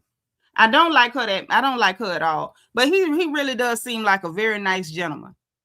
And right, Aries D, but that man ain't give a flip. So she telling him about the room, and it's this, and they put me in the outhouse, and it's dirty, and she showing him sheets, and I swear I still didn't see nothing on that sheet, and it's not right. And he laughed at her. And then after he laughed at her, he told her he had to go. You heard what I said. She acted like she upset and she shook up. And he was like, yeah, let me call you back. Laughed at her and said, let me call you back. That man ain't taking you serious, Shamia. He ain't taking you serious at all. So I thought that was like, Shamia, it's given. That man told you years back he did not want you on that show because they had been trying to get Shamia on that show, and that man did not want her full-time on that show. And it's given he still don't want you full-time on that show. And if you dying to be there, then just be there and stop calling me complaining. That man is not interested at all with that show. He don't give a darn about that. Toria say Gerald ain't with the annex probably because he knows she faking for the camera. Yeah, and plus that man don't want to be involved with that mess, y'all. He don't. You could tell that man is not interested in that show. I believe he loves Shamia. I really do, y'all. I believe he love her dirty draws. But that man don't want nothing to do with that show. He really don't. And it's obvious. After that whole closet scene where she was picking out another one of them Elvis Presley outfits, that man don't care nothing about that show. Don't do that, Jay, as a gym mate, because we ain't heard not one whisper, a jot, a tittle, or nothing. A Gerald Mwangi messing with no other women. Don't do that to that man. Shamia full of crap. He didn't do nothing. We ain't gonna spread that on that man. Just anticipate, say Gerald always looking like this. He don't want to be bothered. He don't want to be bothered with this show. Brandon said, look how Shamia acts. That's probably why he didn't want to own the show. And you got to, okay, Let's look at it from his standpoint real quick and we're going to move on. People can love you and not just can love you. Love is in spite of. And what I mean by that, you don't love people because they're perfect. You love them in spite of their flaws, right? That don't mean that you blind to the flaws. It means that you're aware of it, but you love that person and those flaws just don't matter, right? They don't matter. But that doesn't mean that you want it exposed to the world. You get me? Like you can love somebody, but they chew with their mouth open. But you love them in spite of that. Like I love this ignorant Billy Goat chewing Negro, but that don't mean you want it on camera for the whole world to see him sitting up there chewing with his mouth hanging open. You get what I'm saying? He knows her. He knows her in and out. I truly believe in my heart he loves his wife. But that don't mean that her flaws he wanted on display. Does that make sense, y'all? Hey, Jasmine, welcome, darling. Been watching your videos for a while now. I love your commentary, but I'm going to watch your reviews only because I'm done with this show. Tonight was my straw. Girl, this one broke your back. Shamia's embarrassing that man. He want a housewife. Yeah, not a reality star. So listen, y'all get what I'm saying? You don't want nobody to see all that because you love that person. That's your person. Not only can you love them in spite of that, you want to protect them from the world because you know the world don't love them like you love them. And the world ain't going to love them in spite of that. The world going to ridicule them and clown them and drag them and roast them. That's what the world going to do. And he does seem very private. He does. But that's neither here nor there. He told her, let me call you back, laughed out and hung up, child. So then Kelly starts calling the pool house the outhouse too. And then Pinky is over there at the dinner table. Tells Portia that Kelly and Shamia ain't coming. They ain't changed their clothes. They not coming because their room is dirty. And she just, at first I'm like, oh, she just letting them know what's up because she do be talking to them or whatever. Iris said he knows she can, and she knows, and he knows that show can ruin a marriage. Yeah, that too. You got to protect your home. Jay said, I'm taking bets. Let's see what happened. Hope they stay together, though. They've been together for a very long time. Them people is not finna break up. We're going to speak life into black marriages. We're not speaking no doom and gloom on no black marriages around here. Jasmine say, yeah, everybody got on my nerves besides Cynthia. I won't say not this time. Everybody didn't get on my nerves this time, but we're going to get into it because this is where it starts to get good. So Pinky done decided she is the spokesperson. At first, I'm thinking she just letting them know, hey, y'all, the girls ain't coming because their room wasn't right. I didn't think that was going to take the turn that it took, y'all. This took a turn that I was not prepared for, okay? I wasn't prepared for the turn it took. So she told them the room was dirty. They didn't change because the showers were dirty. And I mean, they just going on and on. Mind you, they ain't showed us no dirty showers. They said it was something on the bed and they showed something in the sink. But now Pinky is saying the showers were dirty, so they didn't shower. And the place was so horrible that it was this and it was that. I didn't see all that. But again, I wasn't in the room. So maybe you had to be in the room to see it. But either way, Cynthia says she didn't see it either. So I don't know. So listen.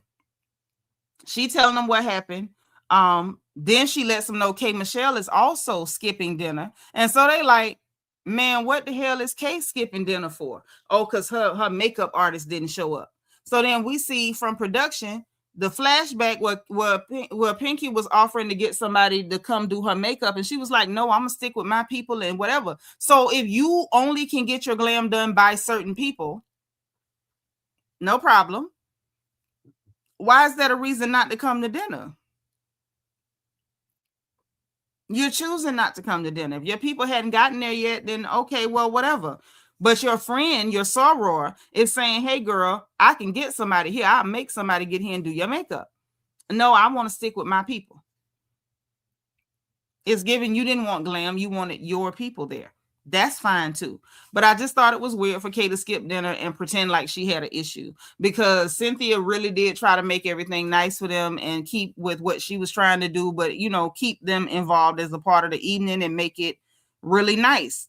But she skipped dinner because of makeup. Then you got, Portia asked straight up, like, well, did anybody even bother to tell Cynthia that something was wrong with the rooms? Pinky was like, well, I couldn't find her. What you mean you couldn't find her? Why did you need to find her? Was there something wrong with your room? Because if there was nothing wrong with your room, Pinky, why the hell would you need to find her? Why would not Kelly or Shamia be finding Cynthia or giving Cynthia a call? You know, none of that made sense to me. And it was really, really annoying. No, she said she couldn't do her own makeup. She said she can't even color in a coloring book. She can't do nothing. That's what she said. And her makeup absolutely did look like it was done already. It did. I guess she wanted some more of them dead people makeup that she had on in the confessional. Because I promise in that confessional, she was looking just like herself. Wearing mortuary number 5. She clearly did. But Portia asked a real question like, did you even let did they let Cynthia know so she could deal with it? And of course they did not. When Cynthia arrived, she said she had just then got off the phone with Shamia. Shamia, instead of calling Cynthia, called Gerald. Gerald couldn't come fix that room for you. Why wouldn't you call? Why would you not call Cynthia immediately? Like, girl, hey, before it get too late, tell them people to send somebody to come and freshen this room up because the sheets ain't right and I need them to go to the bathroom real quick. No, you called Gerald to complain, to get laughed at and hung up on. And Kelly sat around talking about, freaking frack is whack, crack is whack, whack attack, whatever else in the hell she was talking about. Just stupid, plain old stupid. But they did eventually talk to Cynthia. So when Cynthia came out, she was like, yeah, just talk to Shamia. We're going to get somebody to fix that or whatever, because it wasn't right.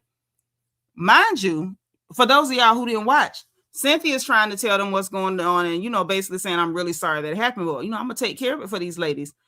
Pinky couldn't even let Cynthia talk for her jumping in. And I mean, she had a lot of energy. Well, I'm just going to give them my room and then I can either stay with K. Michelle or you can stay. Cynthia was like, well, you can stay with me. You know what I'm saying? But let's make sure they're okay.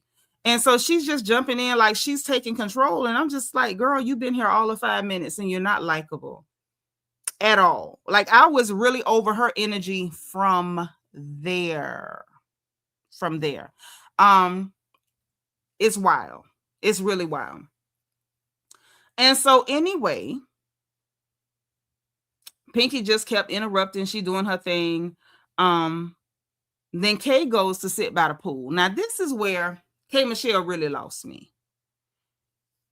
K. Michelle was not going to a club. They were not going to an event. They were not going to a gala. They were not going to a performance. Y'all were having dinner at the exact same estate that you're at right now. She did not hide in her room. She kept on her same makeup that she had on earlier in the day. And when it sat by the pool to be recorded by the same camera crew. Y'all make it make sense. If you didn't have makeup to go sit down and eat food, how do you have makeup to be filmed by the pool? What it's giving is, I want to be mad with you women. Y'all have not done anything to me, but I want to be angry. So I'm going to pout. And I'm going to pretend that I'm having so many problems. This trip is just such a problem. I'm so put upon. My makeup people couldn't come. So I'm going to pout and stay in my room. Meanwhile, you went to the pool to sit down with the loser crew to commiserate and be miserable together. It's giving that you miserable hookers in the loser alliance had a meeting and decided that y'all was going to be miserable. Y'all were going to demonstrate your misery to the rest of the women by boycotting Cynthia's dinner. Mind you, Cynthia ain't did nothing to none of y'all. And you sent Pinky in there because Pinky was supposed to be the one to come back and report if anybody talked about you and to make a big deal and make sure everybody felt your absence. Because without people announcing your absence, nobody would have noticed. Nobody would have cared. Nobody would have cared. And that's just the truth. Nobody. So she goes sit by the pool. Oh, girl, they picking sides. They done picked sides. They decided they were going to have an alliance. And the fact that they thought Shamia was the brains of the operation, little Miss Chick-fil-A, lets me know that these are not bright women. Never cared for Pinky episode 1 and never cared for Michelle after episode 2. I agree with both sentences. Angie Girl says Kay had in her head that after the first episode, she was going to be the breakout star and her plans failed. Now she's in her feelings. I can agree with that. She flopped and she didn't have to because she was really doing great. And then she just, she chose to flop. So anyway, she's sitting by the pool with the Loser Alliance and it was just pitiful in makeup. And to be honest, she looked better in that makeup than when her makeup is fresh. When K. Michelle's makeup is fresh, she's like 3 shades lighter. K. Michelle goes from being a lovely mocha to open casket sharp. So the fact that she had to have her own glam so she could continue to look like, Night of the Living Dead, or, Death Becomes Her, or whatever look it is that she's going for. She should have just wore her daytime makeup, because she actually looked nice. I didn't see nothing wrong with Kay's face, to be honest. But anyway, so she did that. Kelly's talking about her ex-husband again, and he's doing a press run, and he's doing interviews, and he's saying that I can't see my children, and he won't let the children film on the show, and I'm at rock bottom, and my room is rock bottom. And like, girl, shut up about that room. Ain't nobody paying for you no room. Ain't nobody. If Shamia buy you a room, she deserve whatever she get. And the stuff with Kelly going on and on about her ex, girl, that man was never on this show, and you drug him through the mud, and you told lies on that man. And some of the stuff you told has been proven to be a lie that you told on that man. Okay. Now, I'm sure that y'all did each other wrong, but if you could tell your side of the story, Kelly, he ain't hurting you to tell his side of the story.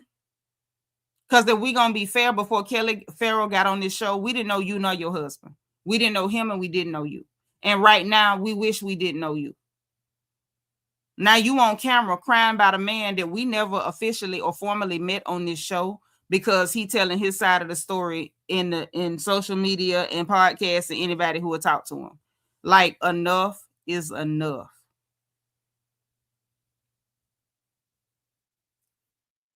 Enough is enough. Like, how many times? How long? How long, Lord? So she crying and going on, and Shamia gives her the fake pep talk. You so crazy. Thank you, girl. She gives her the fake pep talk. You so strong, and you got to be strong for your mama and daddy and your children. And I'm like, girl, shut up. Y'all so fake. Red say, didn't Shamia pull this last year? It seems like the same tactics. Isolate Portia from anybody close to her. She tried. It just didn't work. She thought, for some reason, Shamia thought K. Michelle pretending to be her friend and then stabbing her was going to be enough to just break Portia down. Like, child, Portia done showed y'all. She ain't got no pride, no shame, none of that. You can't do nothing with her with that. Tia say Kelly's husband said on Tasha K that Kelly cheated on him. I mean, I didn't put them two together. I don't know who cheated. If she did, then that's not nice. And if he did, then sir, that's not nice. But y'all divorced now. So ain't no more.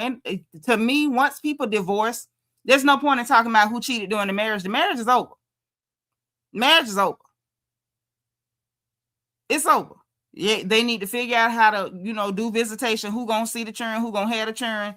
Who gonna pick them up from school? Who taking them to cheerleading and move on? Because who cheated during the marriage don't matter. Ain't no more marriage. Obviously, it didn't work out for y'all. Marriage don't always work. Marriage didn't work out for y'all. Let it go. Trying to rehash who was tricking and treating, who was slanging ding-a-ling, who was slanging coochie. It don't even matter. It don't matter, because now both of y'all single. Y'all can swing it to the east and the west if you want to. Y'all can be little Sally Walker. Okay? Do what you want to do. So anyway, she did all that. Then we get back to the dinner. The event planner come out, and she's announcing the courses. And Cynthia makes sure that they know that, they're going to be pairing different tequila flavors with different courses, and trying to announce that, of course, Pinky has to be seen. What about the vegans? Like, girl, she know you vegan. Your whole personality is bankruptcy and vegan. A vegan bankruptcy. I don't even know how the hell you have a vegan bankruptcy, but that's what you are. You are a walking vegan bankruptcy with a bald head. So obviously they were going to have some vegan selections. And of course, Cynthia made sure to address her, but Cynthia took her time addressing that, because why would you? It's just stupid. It's just so stupid. She just wants attention so bad. And it's like, you get attention on account of how you look. You don't have to do anything else to get attention, Pinky. You walk in the room looking like you looking, attention. Attention. Like, you got attention. What else do you need? You vegan bankruptcy. Like, just stop it. Okay? Right. Pinky is why people do not like vegans. She is exactly why people do not like vegans, honey. It is. It is. She's annoying. She's made it her whole personality. She has to stop. Tiffany, I'm gonna behave. I'm gonna behave. But she just on my nerves. So then they all sit down. Cynthia tells the lady, hey, I need you to package some food and make sure the ladies get dinner. You know, she's still taking care of the loser alliance that's trying so hard to ruin her trip by making it all about them and them demonstrating their misery, right? Soon as Cynthia sit down, Pinky feel like she can question Cynthia. Now, this is where it started to get good. Let me get my notes ready, because listen, y'all got to buckle up, because this way it speed up.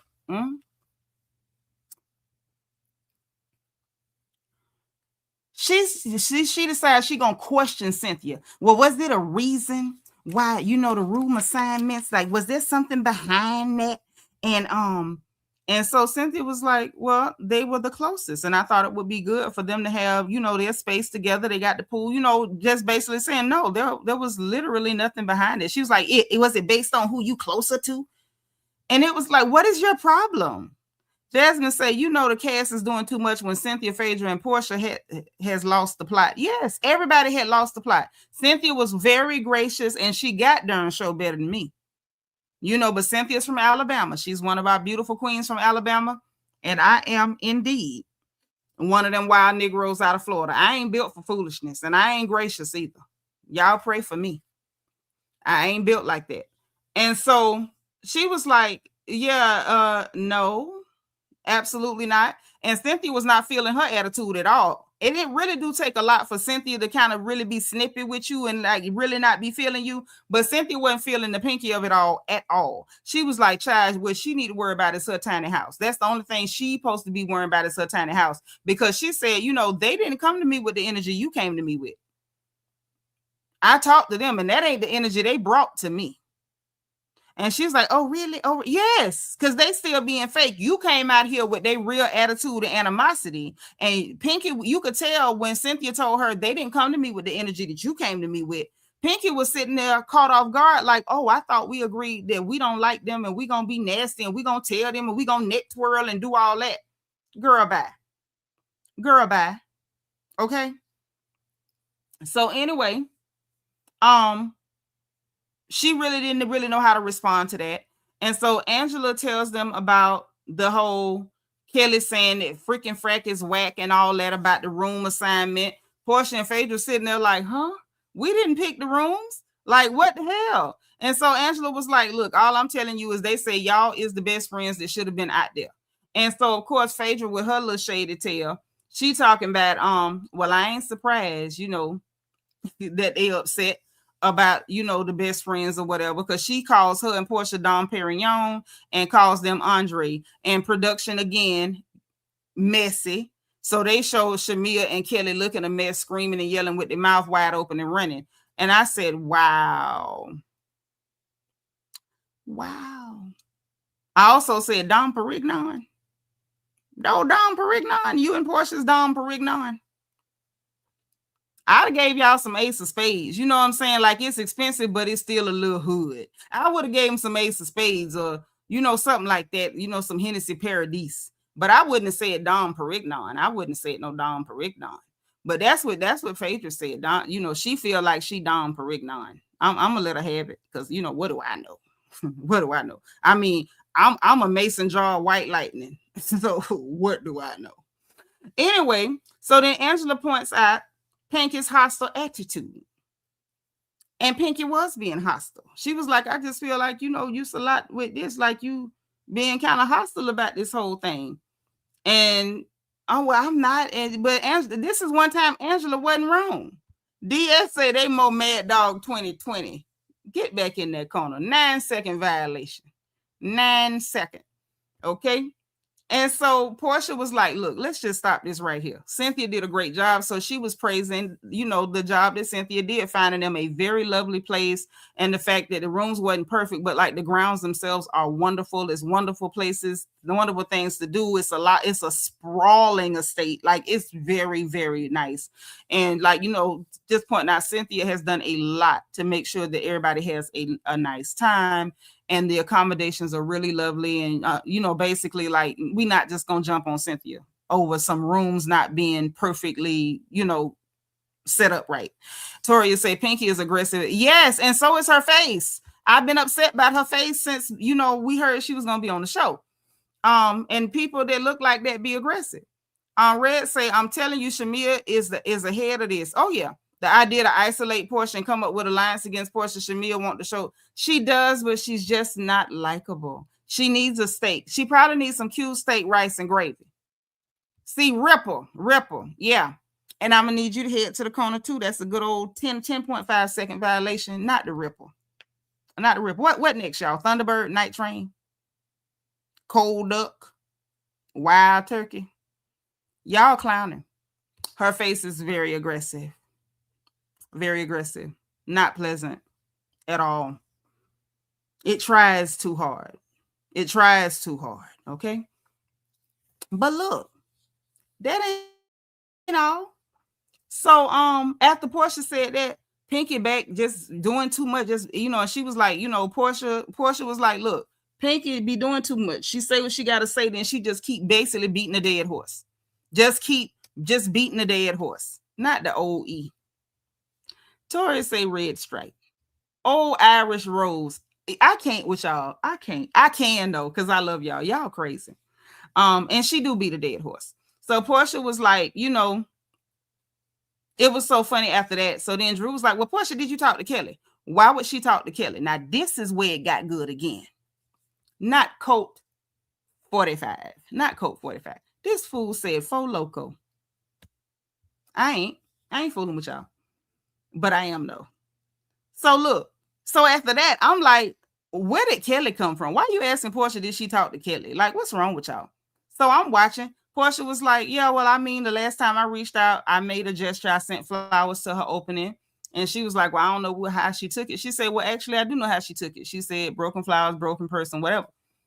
So then here come Pinky, because, of course, she is apparently the self-appointed spokesman for the Loser Alliance. And was like, well, will you talk to Kelly tonight, this evening? And so Portia was like, yeah, I don't know about all that. And so she was just like, look, yeah, I don't know. And she said, but are you going to talk to her because she said that you said she was sleeping with married men? Did you say that because of what she was saying about you? And Portia said, no, I said that because I know that to be true about her. I said, that goddamn Portia. Yeah, woo, Lord. Not Boone's Farm. Wait. Portia said, no, I said it because I know it to be true about her. So then you got Pinky talking about, well, 2 wrongs don't make a right. Yeah, but 2 rights darn sure make a left. Last I heard, 2 negatives make a positive, all that. So she was like, but the things that you said, you know, it was very hurtful. What's hurtful? I don't understand. I don't understand what's hurtful. Not the Schlitz malt liquor. Not the White Claw. Y'all clowning. But look. So I'm trying to figure out. And Portia was like, well, if we both said the same thing, but it was true about her, you know, basically what's the difference? Because if we gonna be real, nobody wasn't sleeping with Simon. That's number one. Portia and Simon both claimed that both people involved claimed they wasn't hunching until he was divorced. And I say they wasn't hunching at all because Portia and Fallon both done told us that man Johnson don't work. And if his Johnson don't work, he wasn't cutting the mustard. Now, I ain't saying he might not have been licking the jar, but he wasn't cutting the mustard. Now, I ain't finna say too much because y'all know I don't like talking dirty. But if the old captain don't salute, ain't no soldiers going to war. If y'all understand what I'm saying. So Portia was very well within her rights to be like, Hooker, you lying on me, but I'm finna tell the truth on you. Now, Yvette say, how can Pinky say that after saying Phaedra eat dead people? Thank you. How you even say something like that? Okay. Now, AP say, Portia told y'all about Drew and Black, and she also told y'all about Candy and Marvin. Yes, she did, AP. Yes, she did, and she told the truth both times. Yes, she did. And just like Drew got mad by Black, then the next season, her love interest. Poor Candy got mad by Marvin. Then now then when they got divorced, she done it out at Marvin her goddamn self. Now she done out at Kelly about that married man that everybody in Atlanta already been talking about. And the fact that she friends, apparently, allegedly, with the girl that Charles Oakley was at that restaurant with, that he supposed to been hunching on. It's giving you and Shamia got a lot more in common. Y'all got a lot more in common. Red say the thing is, Kelly started this. Don't get mad because Portia finished it right. Don't get mad when people join you, because whatever you do to a person, please understand, they have the right to first refusal. And what I mean by that is, anything you do to somebody, they got a right to make it a group project. They do. Now, they can choose to say, well, I'm not going to engage. But if you walk up and slap, let's see, I'm going to pick on anybody. Deborah. If you walk up and slap Deborah, Deborah can choose to pray for you. You know, I'm going to pray for you. But Deborah can say, you know what? No, it's a group project. You hit me, I'm going to hit you. Now, we both finna be hitting. Y'all get that? But you can't demand that somebody turn the other cheek. You can't demand somebody turn the other cheek. If you do it to them, they got every right to return volley. And if you know you can't take that lick back, don't pass no licks. And I mean with your hands or with your mouth. Don't pass licks unless you know you can take a lick. Because the old people used to say, you can't whoop my tail and leave yours home. If you put your hand on me, you there. I can put mine on you. You run your mouth about me, I can run my mouth about you. Okay? Now, the difference is when somebody got your teeth, you know, it hit a little harder. It hit a little different. Okay?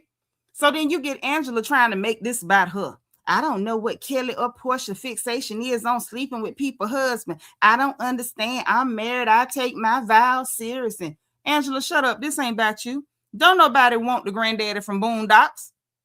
And I like Mr. Charles. Uncle Charles is a cool, miserable, cranky old man. He looked like every time he stand up, his knees go crunch. He looked like he'll come out the back room and tell all the children in the house to shut. Didn't I tell y'all stop making all that noise? He looked like he can really raise sand and barbecue some real good meat on the grill with a pair of sandals and socks on up to his knee. But don't nobody want that man but them girls he paying. Don't nobody want that man but them girls he is paying. And the people say he's a sweet and low daddy. He ain't Daddy Warbucks. He's not out here paying like he weigh. He giving government stipends for the coochie. Ain't nobody lining up for that but a desperate little young chippy. That's it. Now, blessed woman of God say Angela Oakley don't know how to let stuff go. What it is, Angela trying to keep beating that dead horse because she embarrassed herself trying to make it be about Phaedra when it ain't had nothing to do with Phaedra. So she feels stupid right now. Jasmine say Angela earned cool points with me tonight because Panky attitude was so nasty it got on my nerves. She got on everybody's nerves. Yeah, good old Splendor daddy. Over there, we don't even know whether he a Splendor packet equal or sweet and low. We just know it ain't sugar. We know that. Diabetics is safe around that man. Ain't no sugar. Just anticipate say I like hot-headed Charles when he was with the Knicks. Oh yeah, everybody like the enforcer because he might choke you out, punch, shove you real hard to the ground. You never knew what he was gonna do. So anyway, Portia was like, look, I want to move forward with her because I like her. I believe she like me. But we not the only people with stuff. It's other people in this group got issues. And Drew like, it is? What you mean it is? Nah, hooker. And I wasn't mad at Portia. I didn't blame her one bit. Y'all ain't finna make this, let's censor everything around Portia. I said, all right, Portia done clocked in. She was like, yeah. She said, yeah, other people in the group got stuff going on. She said, instead of looking at me, are all hearts clear? I say, come on, girl, with the benediction. Are all hearts clear? And they looking dumb. She say, for one, Phaedra and Pinky, y'all straight after y'all had y'all little conversation about the meats and all that.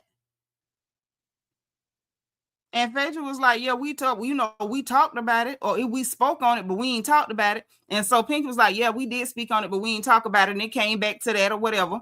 And they basically like whatever. And Pinky was trying to make like, well, Yeah, they rehashed the fact that Shamia the one started it. And Pinky was like, well, when I first heard it, I thought it was like a joke. But then they kept telling me, and I'm sitting there like, wait a minute, who is they? Who is they kept telling me she said it? They kept telling me she said it. Meanwhile, production is steady showing Kelly wide mouth tail talking about, because I seen her eat a steak. We didn't see Phaedra speak on nothing but a restaurant you used to own, honey. Kelly, part of your loser alliance, was going around telling folk in front of a camera that she saw you eating a steak. Hey, Anjanetta girl, thank you for being number 146. Then, after they kept telling me, and I'm like, well, I got a business and it's a vegan business and it. Girl, you was looking for something you could be mad about, running with what Shamia said. Meanwhile, Shamia was in the confessional like, I thought that lady said that. I probably wrong because Phaedra do be recording everything, all her conversations on that Apple Watch. So if she say she didn't say it, dang, now I got to do another apology. Nah, what it was is you lied on that lady. You didn't expect it to come right back to your doorstep the way it did. I'm pretty sure somebody in production was like, no, we got that on tape. That ain't what Phaedra said. And she realized that, dang, Phaedra do be recording stuff too. So I'm not going to be able to just lie on her. I thought that was disgusting and pitiful. Like, stop it. DS say Pinky is probably roasting a pig right now. I wouldn't be mad with her unless, she didn't cut me a piece because I do love a roasted pig. Okay, I'm a country girl. I like roasted pig. Red say Pinky don't have the same energy for Kelly or Shamia. If I was Phaedra, I would never take Pinky serious. Ever. DC say Pinky should make an issue with her hairline. Ooh. Right. Say she served meat at the Jamaican restaurant. Because if I go to a Jamaican restaurant, I want some brown stewed chicken or some curry goat or some jerk or something. Sean says she got a vegan business but married to a dude who's slanging real meat. Real talk. What she say? Cheese steaks or something? The Steak Shack or whatever it is. Shamia irked my nerves too. Yeah, she just lied on Phaedra again. The fact that everybody think it's cool to just tell lies on Phaedra is crazy. Pinky is probably cooking Bigfoot right now. Shamia and Pinky were uncomfortable to watch, and it keeps getting worse. Baby, it's a train wreck. So look, all that happened, and they rehashed all of that, and then the Kelly, Kay, and Shamia of it all talk about country music, and that was dry. And Kay talking about she's still writing songs, and they don't release albums as often. And I'm sitting there like, snore. We don't care, Puddin'. Then Cynthia came to check on them and update them about their room. Somebody gonna clean them. She apologized again. Told them that Pinky told me y'all was really mad. And so Kelly was like, yeah, we was mad or whatever. And she's like, hey, somebody's coming to clean it. Love you guys. And just left it at that. And she went on and left. So then when we get back to the table, we see Pinky saying, well, I feel like it's a house divided. And it's a house divided because y'all came there with the intent to have drama, and the house divided. Us against y'all. The loser alliance against normal people. We're going to show you. Hey, Rochelle. So I'm just sitting there like, wow. So Portia was like, I agree. It does kind of look that way. And Angela was just looking at Pinky like a little crazy. Like, basically, the way Angela looked at Pinky, like, I see you. Like, so this what you was after, the house divided bullcrap. She ain't saying nothing. She just looking. And so then you get Portia like, Angela, why are you looking like that? Angela, why are you looking like that? And so Angela was just like, asked Pinky, like, Pinky, are you bothered? Are you upset? Pinky immediately came with the attitude. Oh, I ain't bothered. And looking her up and down. I ain't bothered by nothing on you, head to toe. I ain't bothered by nothing on you. And I'm like, what's your problem? What's your problem, sir? Like, what's good? What's good? Like, in real life, what's good? What you mad about? And it just didn't make no sense. And she was just like, you're giving bothered. Like, your energy is giving bothered. This chick with the attitude, oh, there's nothing head to toe on you that's got me bothered. And it was like, You know, you talking about me like this. You know what I'm saying? Like Angela didn't even come at her like that. And Angela can be a lot, but Angela wasn't even coming at her like that. Pinky's energy was stink and nasty the entire time. The entire time. Somebody asking you if you're bothered, why would that immediately go to ad hominem and personal attacks? Like, what's wrong with you? Tiffany say, I didn't catch it at first. I thought Angela was picking. Nah, this hoe was being stink. Thank you. Pinky ain't cute enough. Pinky ain't cute at all. Now, I was trying not to say it, but she acted so ugly tonight. I refuse to bridle my tongue, honey. Pinky is sitting up there looking like farting in church on Christmas. And we just gonna have to say it. Pink Pilates princess is crazy. So they going back and forth or whatever. And Angela was like, look, that's the insecurity talking because you don't went to the physical. That's insecurity talking. And she was like, this wasn't about me, but you made this about me, man. Next thing you know, Pinky was like, called her BITCH. And I put I got on these tall heels and something. And it's like, you talking about what you wearing and, you know, trying to talk about nothing about you. Girl, are you good? Are you good? Like, what was all that for? But then when she called her B, everybody at the table was like, B? Like, who you calling her BITCH? Because, baby, she couldn't have called me one. Not looking like that. You're going to watch your whole mouth. You're going to watch your whole mouth. Hey, Izzy. I didn't understand why Pinky was being that aggressive either. It's like, so you mad with Angela? You mad with the whole world, huh?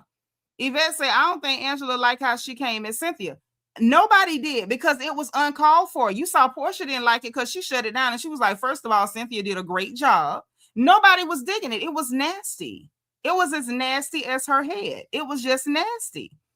So at that point, everybody was like, who you calling a B? Like, what is with you in this B? So then Kelly, Shamia, and Kay, the loser alliance, hear the commotion like, ooh, something going on over there. Well, guess what? Had y'all not been over there, had your great strategy not been to, I'm going to sit out Cynthia's dinners, that'll show them, you would have been over there in the mix and you would have known what was going on. So they sitting by the pool looking like the losers they are, trying to figure out what's happening at the grown-up table.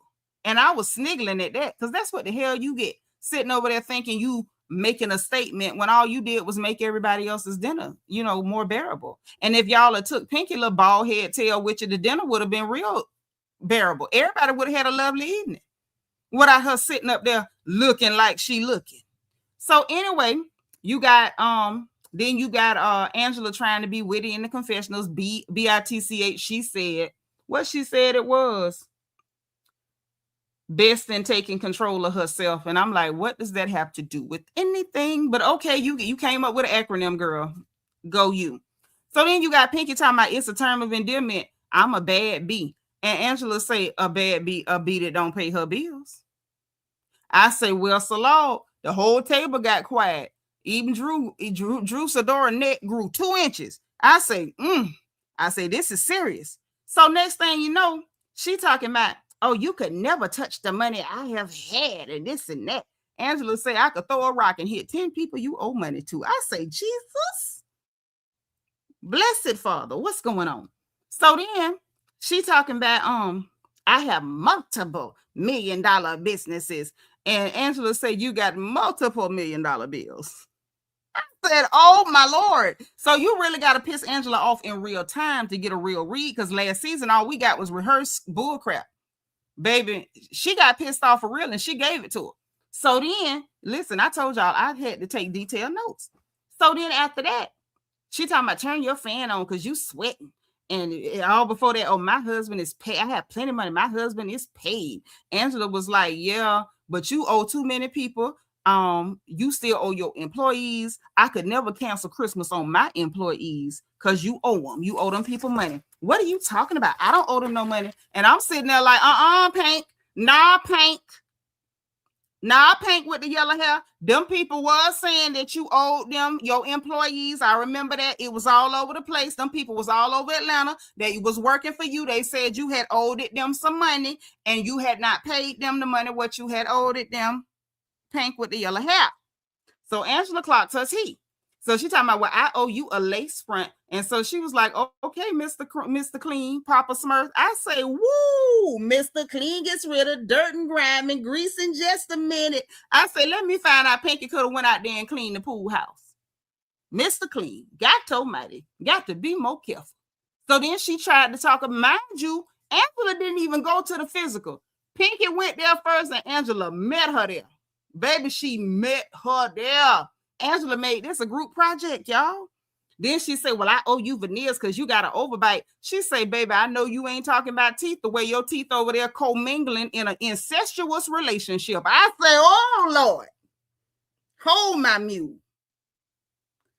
I had to lean in. Y'all don't want to know how many times I had to play it back. I say, Angela, did you say that girl teeth was commingling? Did you say that girl teeth was in an incestuous relationship? They in there doing the hanky-panky. Did she imply that girl teeth was having an orgy in her mouth? I say, Angela, woo, Lord. Angela gonna make me mess around and respect Chicago. I ain't never heard nobody with a real ruthless mouthpiece come out of there. You know, they be all right with the mouth, but they don't be normally. I say, whoa. Matter of fact, the only chick I know with a ruthless mouth out of Chicago is Miss Sparkle, our resident Mary Kay lady, because she's Chicago finest and her mouth is ruthless. But that was the only one I had ever. Man, god dang. Angela came out talking about teeth commingling and being incestuous. I wanted to throw the TV. I wanted to unmount it off the wall and power slam it on the ground. I couldn't believe she said nothing like that.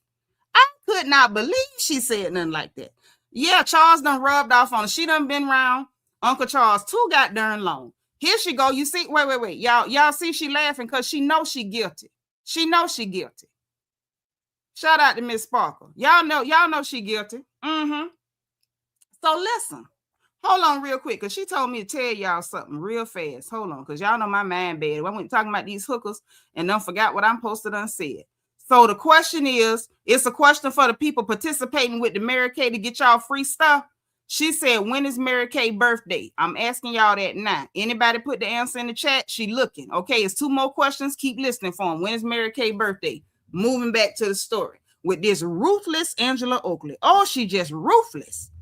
And yes, Pinky underestimated Angela. She never saw it coming. Never saw it coming. See? Keyro TV says Selena Johnson on R&B Divas. You know what? I stand corrected. Her mouth is ruthless too. Man, god dang. So then after she told her about her teeth in that incestuous relationship in her mouth, Phaedra was sitting there like, these heifers is dueling. I'm waiting to see who gonna fall on their sword. And I'm like, Phaedra, hell, I'm with you. I'm with you. We together, Phaedra. And so then Angela say, talk to me when you get your business back. Pinky say, I done bought my business back. She say, the lies you tell, no the hell you didn't. I say, god dang. Then she's gonna stand up. You could kiss my behind. Phaedra ignorant behind talking about it. Somebody gonna tell me to kiss my behind. It need to be round and sit up like a rump roast. I want to really feel like I could pull it out and do something. She say it's got to be sitting up there. She say not a flat steak or flat whatever she called. I say, Jesus, Miss Sparkle, we got somebody with an answer. You know, I don't know if you own it. We got a couple of them with an answer, Miss Sparkle. Keep looking. So I'm like, not Phaedra pointing out that this lady got a misshapen booty. And that thing is misshapen. And some women do that. I'm going to just say this, you know, as a designer and seamstress of many seasons. Putting on tight pants, hoping that them tight pants lift and shape you a booty, it don't work. It don't work. We can still see that thing ain't got no form. You know, it was like the earth before the Lord said, let there be light. It was without form and it was void. Pinky gonna stand up and pat the void. I say, no, ma'am, you didn't do that. But she did. Yes, she did. I said, and Phaedra's ignorant for even saying that. I wouldn't have said a thing. Then she gets up And then after she did that, and then the losers alliance showed up. They come walking in, and I'm like, y'all walking in to do what? Didn't y'all want to boycott? Didn't y'all want to sit by the pool? Didn't y'all want to be over there sitting on the dock of the bay? Now all of a sudden y'all want to come drag y'all half dead tails over there because all the action is over there. Don't nobody care nothing about y'all talking about Kelly's ex-husband and his beer belly and K. Michelle waiting on the country music people to put out your album. Don't nobody want to hear about that, baby. All the action is over here. And y'all knew them girls was getting the camera time and they was getting all the action. And y'all come dragging y'all half dead tails in there. Like the old women used to say, dragging your feet, walk like your coochie stink. Come just in there dragging their feet and looking like dead lice falling off them, just trifling. So they come in there, they just standing around looking stupid, standing behind Pinky, you know, because they sent her to be the mouthpiece. So, you know, they had to come stand behind her because it's like, well, we sent you in here to act a monkey with them, and now they done showed out. Now it's done hit the ceiling. You thought she was just going to be nasty and wasn't nobody going to return volley. And apparently Angela Oakley was like, yeah, got that. So they come walking in there, standing behind her, looking dumb, didn't even help her, just stood there looking stupid. Then she act like she was going to get up and walk out. And Angela was like, you leaving? You don't want to sit here and tell us some more about your business? I say, Oh, you're not in Discord. Oh, okay. Yeah, your grandma used to say that too. That show what they used to say, if you walk and drug your feet when you walk, and it made that sound. They show used to say you walk like your coochie stink. I didn't understand what K. Michelle problem was either, baby. The Losers Alliance. Yep. That's what they doing.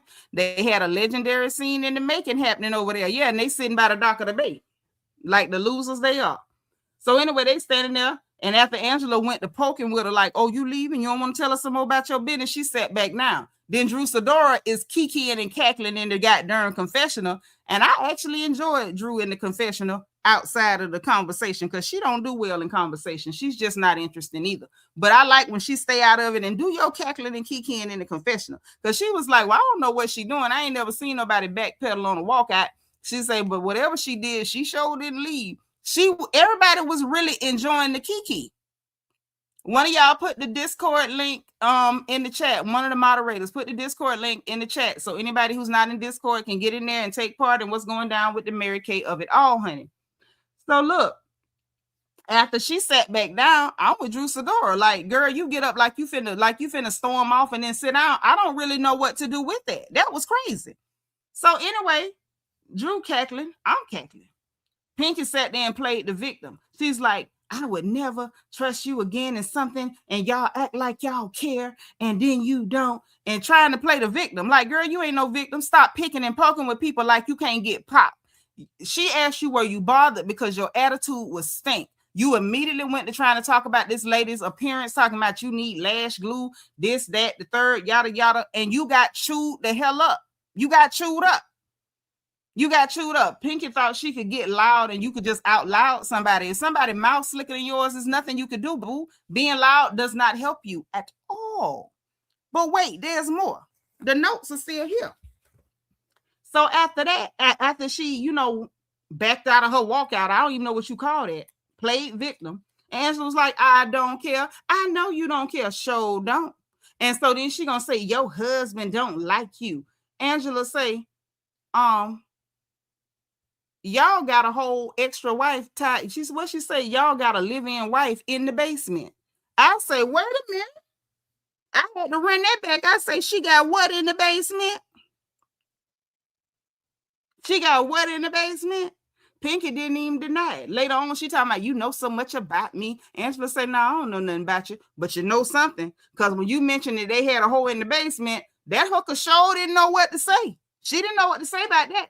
And I believe it because I've been telling y'all every episode is something weird about the interaction between Pinky and her husband. I don't know what it is. It's something weird. Y'all know I love black marriages. I don't care what the combination is, but y'all be wanting, you know, let's stay together. I want y'all to stay together. But I keep telling y'all it's something weird. So now Angela done dropped the breadcrumb, but it's a live-in wife in the basement. I say, oh no. Oh, no. Not y'all got a whole extra cooter cat in the house hid in the basement. Not y'all got a basement cat. Drew was trying to keep Ralph in the basement of his own house, and Pink and her husband got basement cat. Y'all got downstairs kitty.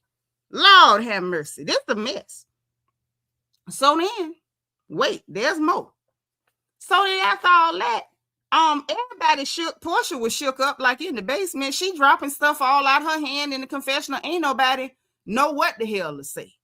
Okay, because I know I didn't know what to say. Tiffany say Pink do look like she go both ways. She do. Don't you say no never mind when you telling the truth. Toria say, yep, I knew something was something about that marriage. They come off like brother and sister, sure do. In a weird way.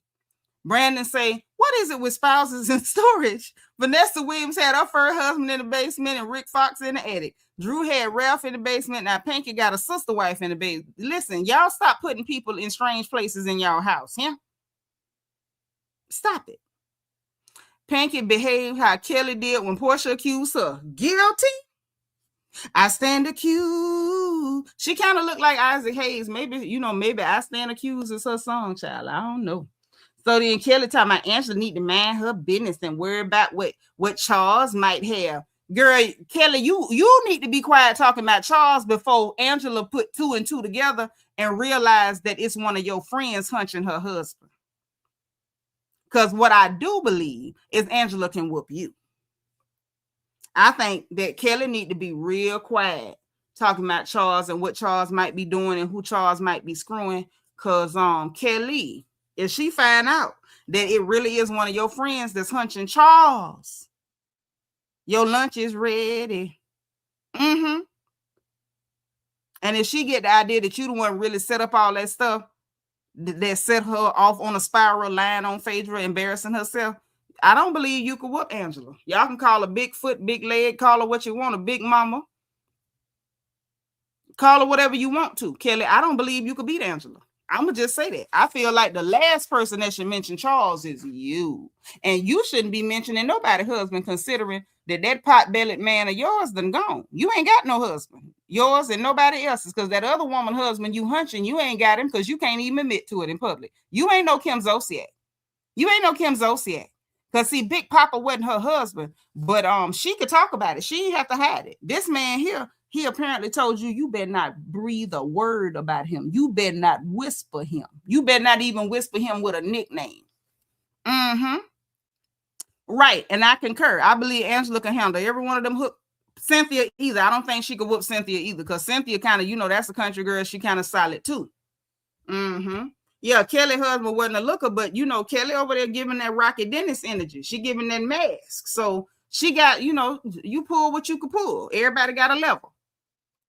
Yes, Jackie, I said hunching. They hunching. Just like Angela said that Pinky Teeth was doing, hunching. So anyway, after that, the late losers, they standing behind her. Pinky says, Angela, gonna tell Angela, you look like a boy. If you take that hair and them lashes, you'll look like a boy. And I'm sitting there like, Pinky, you over there with lashes and makeup on and you still look like a boy.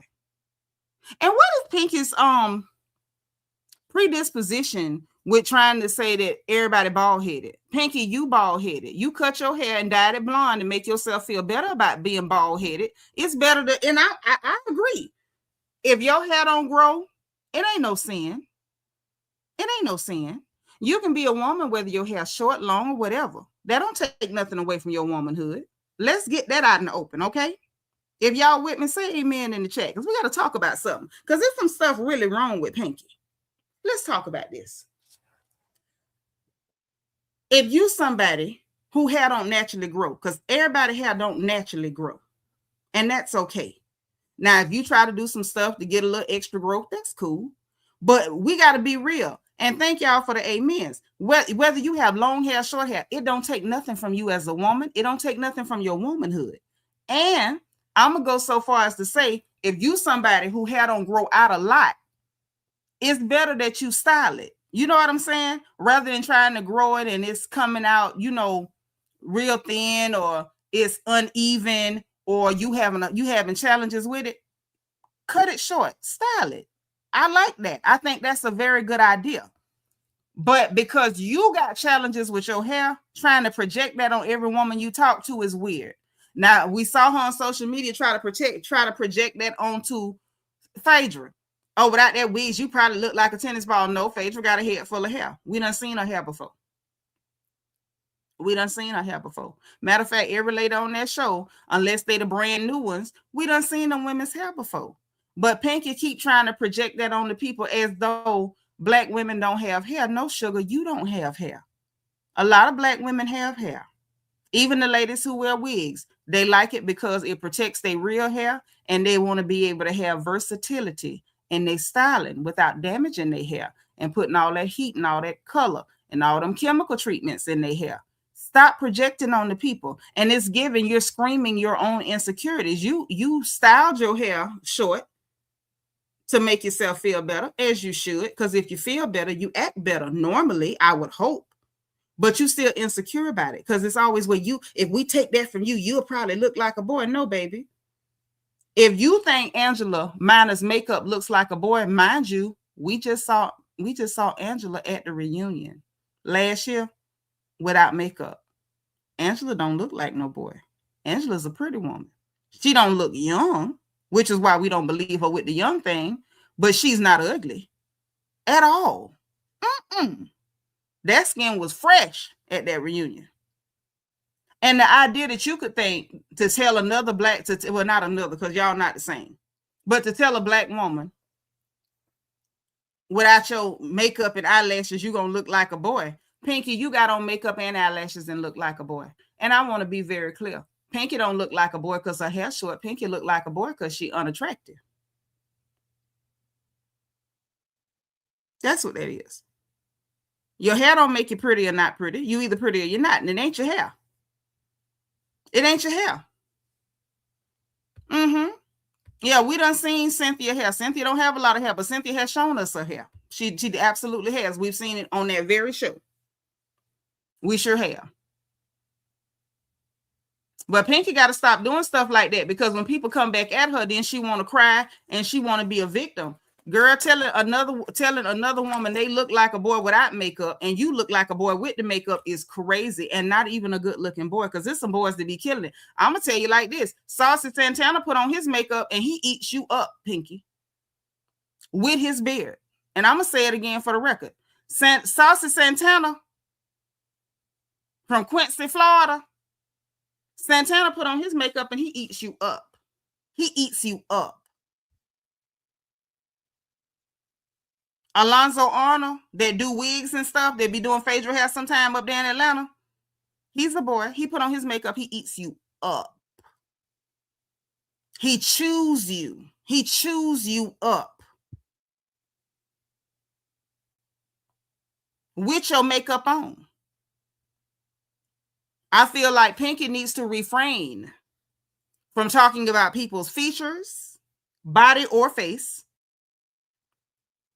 Definitely don't mention nobody's mouthpiece again after Angela told you your teeth was commingling and in an incestuous relationship, that your teeth was in your mouth having a full-blown orgy. She said your mouth done turned to a swingers club. Everybody hunching. Pinky, don't you mention nobody looks again. And it's so wild because Angela didn't even go there. You did it to yourself. You did it to yourself. Oh, yes, I love the material, girl. Bad to the bone. Lord, Pinky is who EJ was referring to. What's wild is Pinky and EJ could be twins, the tall one and the short one, because he don't look no better than Pinky. Facts. But then so they cooled down a little bit and everybody was like, I can't believe it went like that. Angela was like, to be honest, all that aside, it went where it went because of your tone. I never was talking about were you bothered by me. I was talking about your tone, because your tone was nasty. And I was glad that she brought it on home for her, took her to glory. You know, let her know what time it is. So Phaedra was like, yeah, I loved it. Talking about, yeah, Angela and Pinky is the same person. They both owe a lot of people. They both in a lot of debt. I say, I'm done. I was tickled, but because we got the action without having to involve people that were forced into drama because you seeking for a moment. Because Angela clearly was not seeking for a moment with Pinky. Pinky was just showing her behind with everybody, and she did not see it coming. You could tell she was hoping to get something out of Portia or maybe Cynthia. I don't think she saw Angela coming. Angela was absolutely a dark horse in this episode. She came out of nowhere and off with her head. And I did not expect that from Angela. Not Miss Angela Rehearse Reeds Oakley. She pissed that Chicago girl off and her mouth got pure ruthless. And I mean pure ruthless. Made no sense. I got another question. When did Mary Kay start her company? Now, after that happened, then you see everybody was kind of like staying out there a little bit and they sat down for like a second. Everybody became Michelle. So then Drew was like, you want to sit down? No, I'm going to stand up. And it's like, for what? If you're so upset that you're going to stand up, you were sitting by the pool, but you came to where there's a chair and you didn't have to get all the way on the ground. And you talking about, I'ma just stand up. Drew's like, I don't know what's going on with her. Girl, don't worry about it. And don't ask her no more. I don't even like Drew, but don't ask her no more. Don't beg nobody to like you. If somebody is that dedicated to being nasty, let that hoe be nasty. And let her be nasty over there. Okay? Let her be nasty where the hell she at. Period, point blank. Because that just don't make no sense. I'm just gonna stand up. Well, stand up then. Hell, it's probably best you stand up. Because we don't know whether Cynthia got insurance on this place if you go leaking all over the goddamn. We don't even know. We don't know whether you got tape back there, some silicone, silly putty, or whatever. We don't know what's going to happen. So anyway, she was just being weird, as always. So then Portia told Angela, like, well, you know, y'all went to the pits of hell. And so by that time, Pinky finally left. Like, you were supposed to storm off. You sat back down to finish getting chewed up. You should have just left, Suge. So she goes inside. Kay Michelle like, I'm finna go to bed. But she didn't go to bed. She stayed in the kitchen with the Loser Alliance. It was very clear who the Loser Alliance was. Y'all sent Pinky out there to get battered and bruised, beat and busted and disgusted. Then they was all, you know, caucus together in the kitchen. Kay Michelle, I'm finna go to bed. You ain't went no bed. You stood your hand. DS got an answer. DS got an answer, y'all. She got an answer, Miss Sparkle. And she is in Discord. But you didn't go to bed. You went inside to sit with the Loser Alliance because y'all had a plan and y'all sent Pinky over there and y'all thought Pinky was gonna be able to slip it through because she ain't really got no issue with nobody and she was gonna be able to be nasty and throw shots and listen to what's being said and come back and report. Y'all miscalculated bad. And so they went in the kitchen to lick their wounds and look stupid. Pinky looking like she want to cry. Kay Michelle sitting up there like, oh, well, we sent you in on that dummy mission. And she went too. She went like the crash dummy she is. So then Portia talking about, let's go get some ginger ale or something before everything blow up again. But before that, she telling Angela like, y'all done took this here to the pits of hell, man. And so Angela crazy tail talking about, well, if you going to hell, I'm going to ride you back. Let's go together. Ticket for 2. I said, oh, Lord. Cynthia called it the dinner from hell, and that's where the hell it went. Let me tell y'all something. Then on the coming attractions, these people just done decided they're going to ruin Cynthia's trip. Cynthia trying to be nice to everybody. Cynthia ain't in the mix with nobody, and they done decided they're going to ruin her trip. So coming up, look like Drew and Pinky done had words. I don't even understand for what, but look like they finna have words. Then you got Cynthia talking to Shamia and like, look, y'all just kept going on and on about, you know, the room situation. So it looked like they finna have a little bit of a tete-a-tete over this pool house because I don't want to be in the pool house and I'm gonna act like it's just the worst place. And y'all got me sleeping with the horses in a manger with baby Jesus and the North Star and the 3 wise men and the king was gonna cut out collecting all the male children, just all this drama, and nothing is like, it's really nothing. So it looked like that's going on. And then looked like Kelly was screeching at Portia about something. And I believe it because she wants a moment with Portia. And it's like, girl, you done had time to hype yourself up, rehearse what you going to say. All I'm going to say is if Portia embarrass you, I don't want to hear no victim stuff. Like, Kelly, stop. For the love of Christ, Kelly, stop. Just stop. Oh, I got one more Mary Kay question for somebody else who want to get in and get some stuff. Why did Mary Kay start her business? Act like y'all heard me. Why did Mary Kay start her business? Now, I'm going to say this for this episode. On a 1 to 10, I'm giving it a 9.5. And it's shocking because when the episode began, I was not expecting it to score. I was not expecting to score it this high. The way it started with the cheesy Dallas thing, I'm like, okay, it's going to be kind of fun, a little bit of a filler. I'm expecting, I was expecting like maybe a 6. But as the episode went on, it just kept getting better and better. Toria said the losers on a full-out war with the vets. Yes, but somebody should tell the vets. Somebody should tell the vets because it's giving their waging war, but the vets aren't aware or they just don't care to engage. Like they're not giving, you know, I saw this one of these things on Instagram. Maybe y'all know what it's called. And they was like, the little sound said, you want to argue. I can't argue with you. You mad. I can't argue with you. That's the energy that the vets are giving. Oh, Miss Nisa said it was to help her son. I hope you in Discord. Y'all put the Discord link in the chat. Aries Diva says she's gonna give him an 8. I want to know, what are y'all rating this episode? I'm giving them a 9.5 for a few reasons. Because now I got more questions. Anytime you leave me with more questions, I'm in it. I need to know. That's Plies. Yes, you want to argue. I can't argue with you. You mad. I can't argue with you. Yes, they don't care to argue. Yeah, they don't want to argue. Yeah, 9s. That's what I'm saying. But it left me with questions. I want to know who the woman in the basement. Who that hoe in the basement?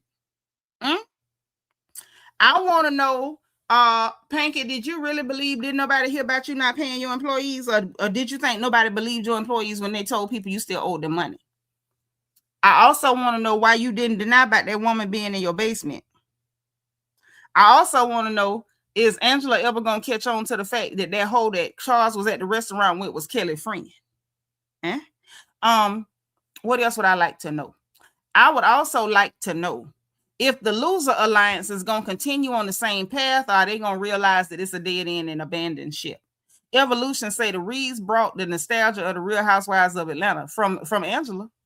Oh yeah, Angela got ruthless tonight. She really did. If she had just been this person straight through, I would have absolutely loved Angela. But it's too late. That ship has sailed. Adrian Marie said, I haven't laughed that hard in a while. I give it a 10. Baby, they got me close to a 10. They got me close. They got me close. And the fact that they even made Cynthia Bailey get a little Alabama on them, I had to give them a 9.5. Brandon say, good episode tonight. Angela made it a 9 for. Oh yeah, Angela took us. She took us there. She took us to the altar. Lauren Brown say, Google said after experiencing inequality in the workplace, she knew she had to make a change for herself and for all women. All right. Sean say, that's what I want to know. Who the sister wife in the basement? Hello. Jay Rochelle say 9, best episode in a long time. I agree. Now, this is what I want to know from y'all. This is what I need to know. Iris say, I'm going to give it an 8. Ben and Jerry to the other 2 points away. Okay. This is what I want to know. Tell me what y'all think. Do y'all believe that this is going to be like a turning point in the season and everything going to be foot on the gas from here? Do y'all think this was like a one-off and we're going to get a bunch of dry filler type stuff? I want to believe that the gas has been stepped on. And do y'all think that what we're seeing between Drew and K. Michelle is what Portia Williams was referring to? And one of y'all put the Discord link in the chat, please. Because I'm not seeing it. If y'all putting it, I'm not seeing it. Is this what Portia was referring to in her interview with Carlos King when she said that she don't think that K. Michelle's issue with Drew Sidora is going to go over well with the people? Because I think we're seeing the beginnings of it. Because if what she's going to go with is that, if what she's going to go with is that you said I know him and I don't know him, and that's why she finna act like a donkey.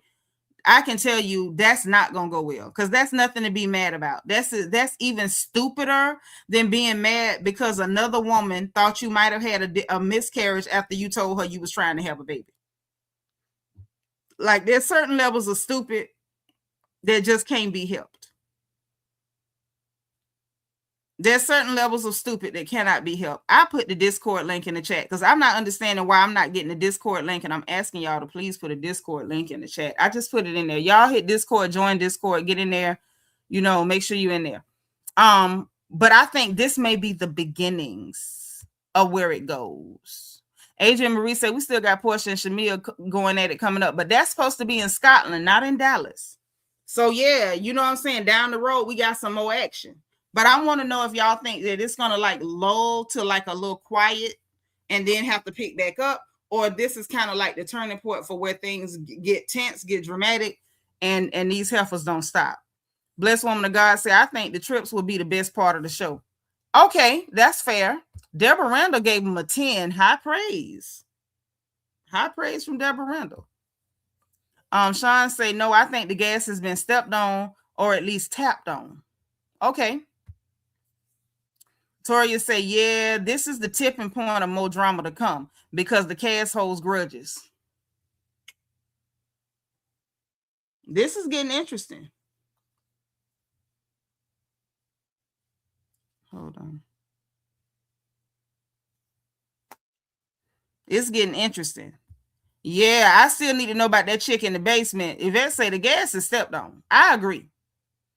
Just anticipate say this may be the beginning of the show getting good. They may have clicks. Yeah, we don't need clicks. And what's bad is that they did the whole click thing, right?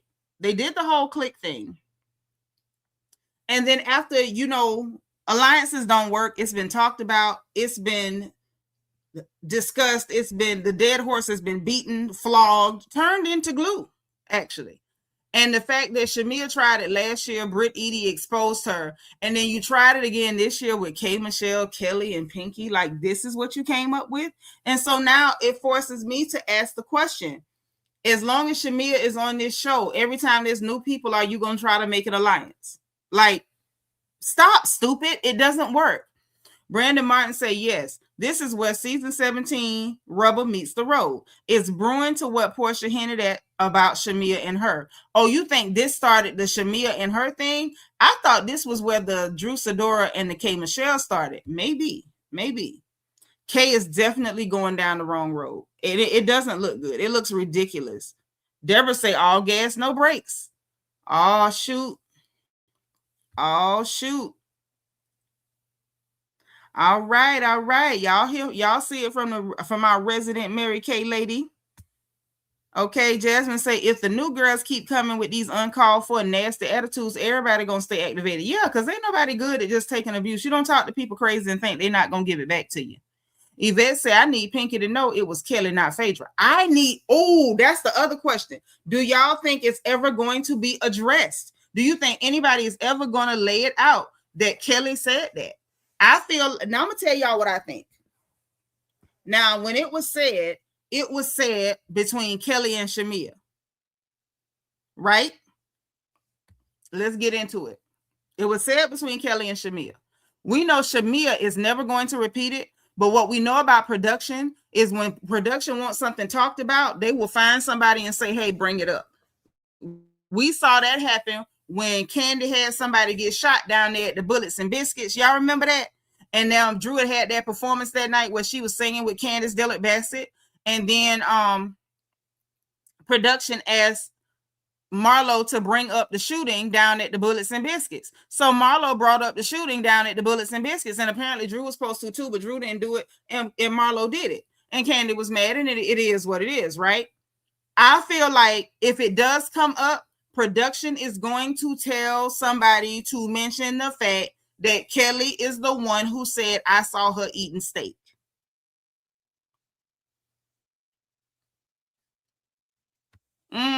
Pinky don't care. She only care if it was somebody outside of the alliance. Yeah, but if it's done on camera, then she's going to be forced to say something. or she's going to have to out herself that they have an alliance. Now, the problem with that is if she says something crazy to Kelly, Kelly going to get mad for real because she said something crazy to her. It's still going to create friction. You know what I'm saying?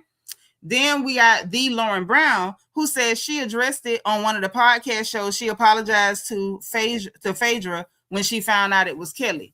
Okay, but I want to know, was it found out on the show? That's what I need to know. Was it found out on the show? That's the part that I'm trying to get. I wonder how Pinky feels now looking at Kelly badmouth her. She has to feel stupid. Now, Auntie Drew wasn't singing with Candace. She was doo-wopping. She wasn't even doing that. She was whispering, basically. The same note over and over. She didn't put nothing on it, no runs, no nothing. Red says she will not say anything. She's on the interview and made it light. Oh, okay. I'm with you, Red. I ain't even see that. But yeah, she should feel very stupid, though, because she did a lot. She did a whole freaking lot. A whole lot. So I'm just gonna be honest. It's they left me with questions. I'm invested. Now I'm invested. I want to see what happens next episode. I absolutely need to see where this goes. I have no idea where this runaway train is going. And I would absolutely love to know, just for my own sanity, what the hell is Drew and Pinky going back and forth about? Did y'all see that? Did anybody get an idea what Drew and Pinky could have been having an issue about? Anybody? Because I didn't understand that. Maybe I need to go see the sneak peek again or the coming attractions again. Maybe if I kind of clue in, I can catch on to what they're talking about. But to be honest, I just don't know what it could be about. I just don't know.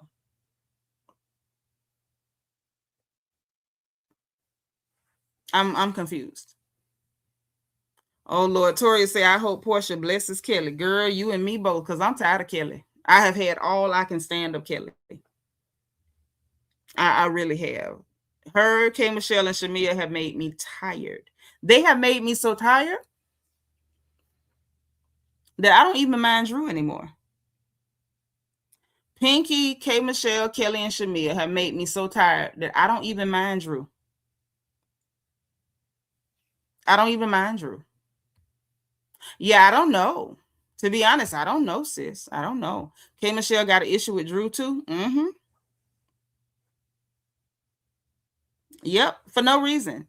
I feel like she decided to have a problem with Drew the minute she knew Drew was dating Black and Black was somebody who tried to holler at her. So she decided she had a problem with that girl from day one. You know what? I absolutely plan to do some content on the Met Gala. Y'all know I love the Met Gala. Last year we had technical difficulties and I really wanted to get into dandyism. Like I really loved last year's theme. So we absolutely will have content on the Met Gala. You know me. You know me. So absolutely, we're going to definitely have some of that. We're going to have a little bit of that. Tori say, I'm sick of Kelly, K. Michelle, Pinky, and Shamia. Yeah. They're so terrible that I don't even mind Drew Sidora right now. And that's saying a lot. That's saying a lot. Jasmine say, K. Michelle is so petty. We're not going to know until it plays out. She probably picked something that was so small and blew it up. Yeah. Tia say, when Pinky was asked on interviews if she didn't have the same energy for Kelly she had for Phaedra. Kelly is fake, but Pinky is lame. She didn't apologize to Phaedra. She said she was vindicated. Yeah, that sucks. You done sat up and said this lady eat dead people and the woman ain't did nothing to you. And you look like that. Like, never forget. And it's y'all know I always say that. It's always a certain look to people who have certain attitudes. Like when your attitude is stink, people can kind of pick you out of a crowd. Tia said, I saw Drew and Kelly arguing on the bus. Drew said Pinky had beef. And Portia said she loved Pinky, but Pinky talks a lot. Oh, okay. Okay. Well, listen, y'all. This was fun. Even though y'all was clowning in this chat. And I enjoyed it. Let's be clear. I enjoyed every single minute of it. But y'all was clowning in this chat. Y'all absolutely were. And I loved it. Me and my emotional support elephant. But listen, we've been in here for 2 hours, 35 minutes, and 35 seconds. So you know it's time to go. Okay, I am getting off of here. I ain't going to bed, but I'm getting up off of here. So listen, as always, y'all know what time it is. Listen, man, if you didn't hit that like button on the way in, I need you to please, pretty please, hit the like button on the way out. Hit your so you click all so you'll know every single time we go live on this good channel on the front porch where we talk about all them people business, okay? But we don't never talk about each other because it's all love. Now listen, make sure you're in Discord because I always tell them when I'm going live and they always know first and they get gossip that don't even make it to the live stream. So make sure you're in Discord. Be sure to subscribe if you haven't already subscribed because you know we're happy to have you here. And if you want to join channel membership, there's a join button beneath the video and a membership link in the description box. Now, also in that description box, we got a link to my book, Little Girl, Big World. It is a survival guide for girls who are leaving home for the first time. Y'all know on this channel, we do not play about our daughters and we keep our daughters safe at all costs.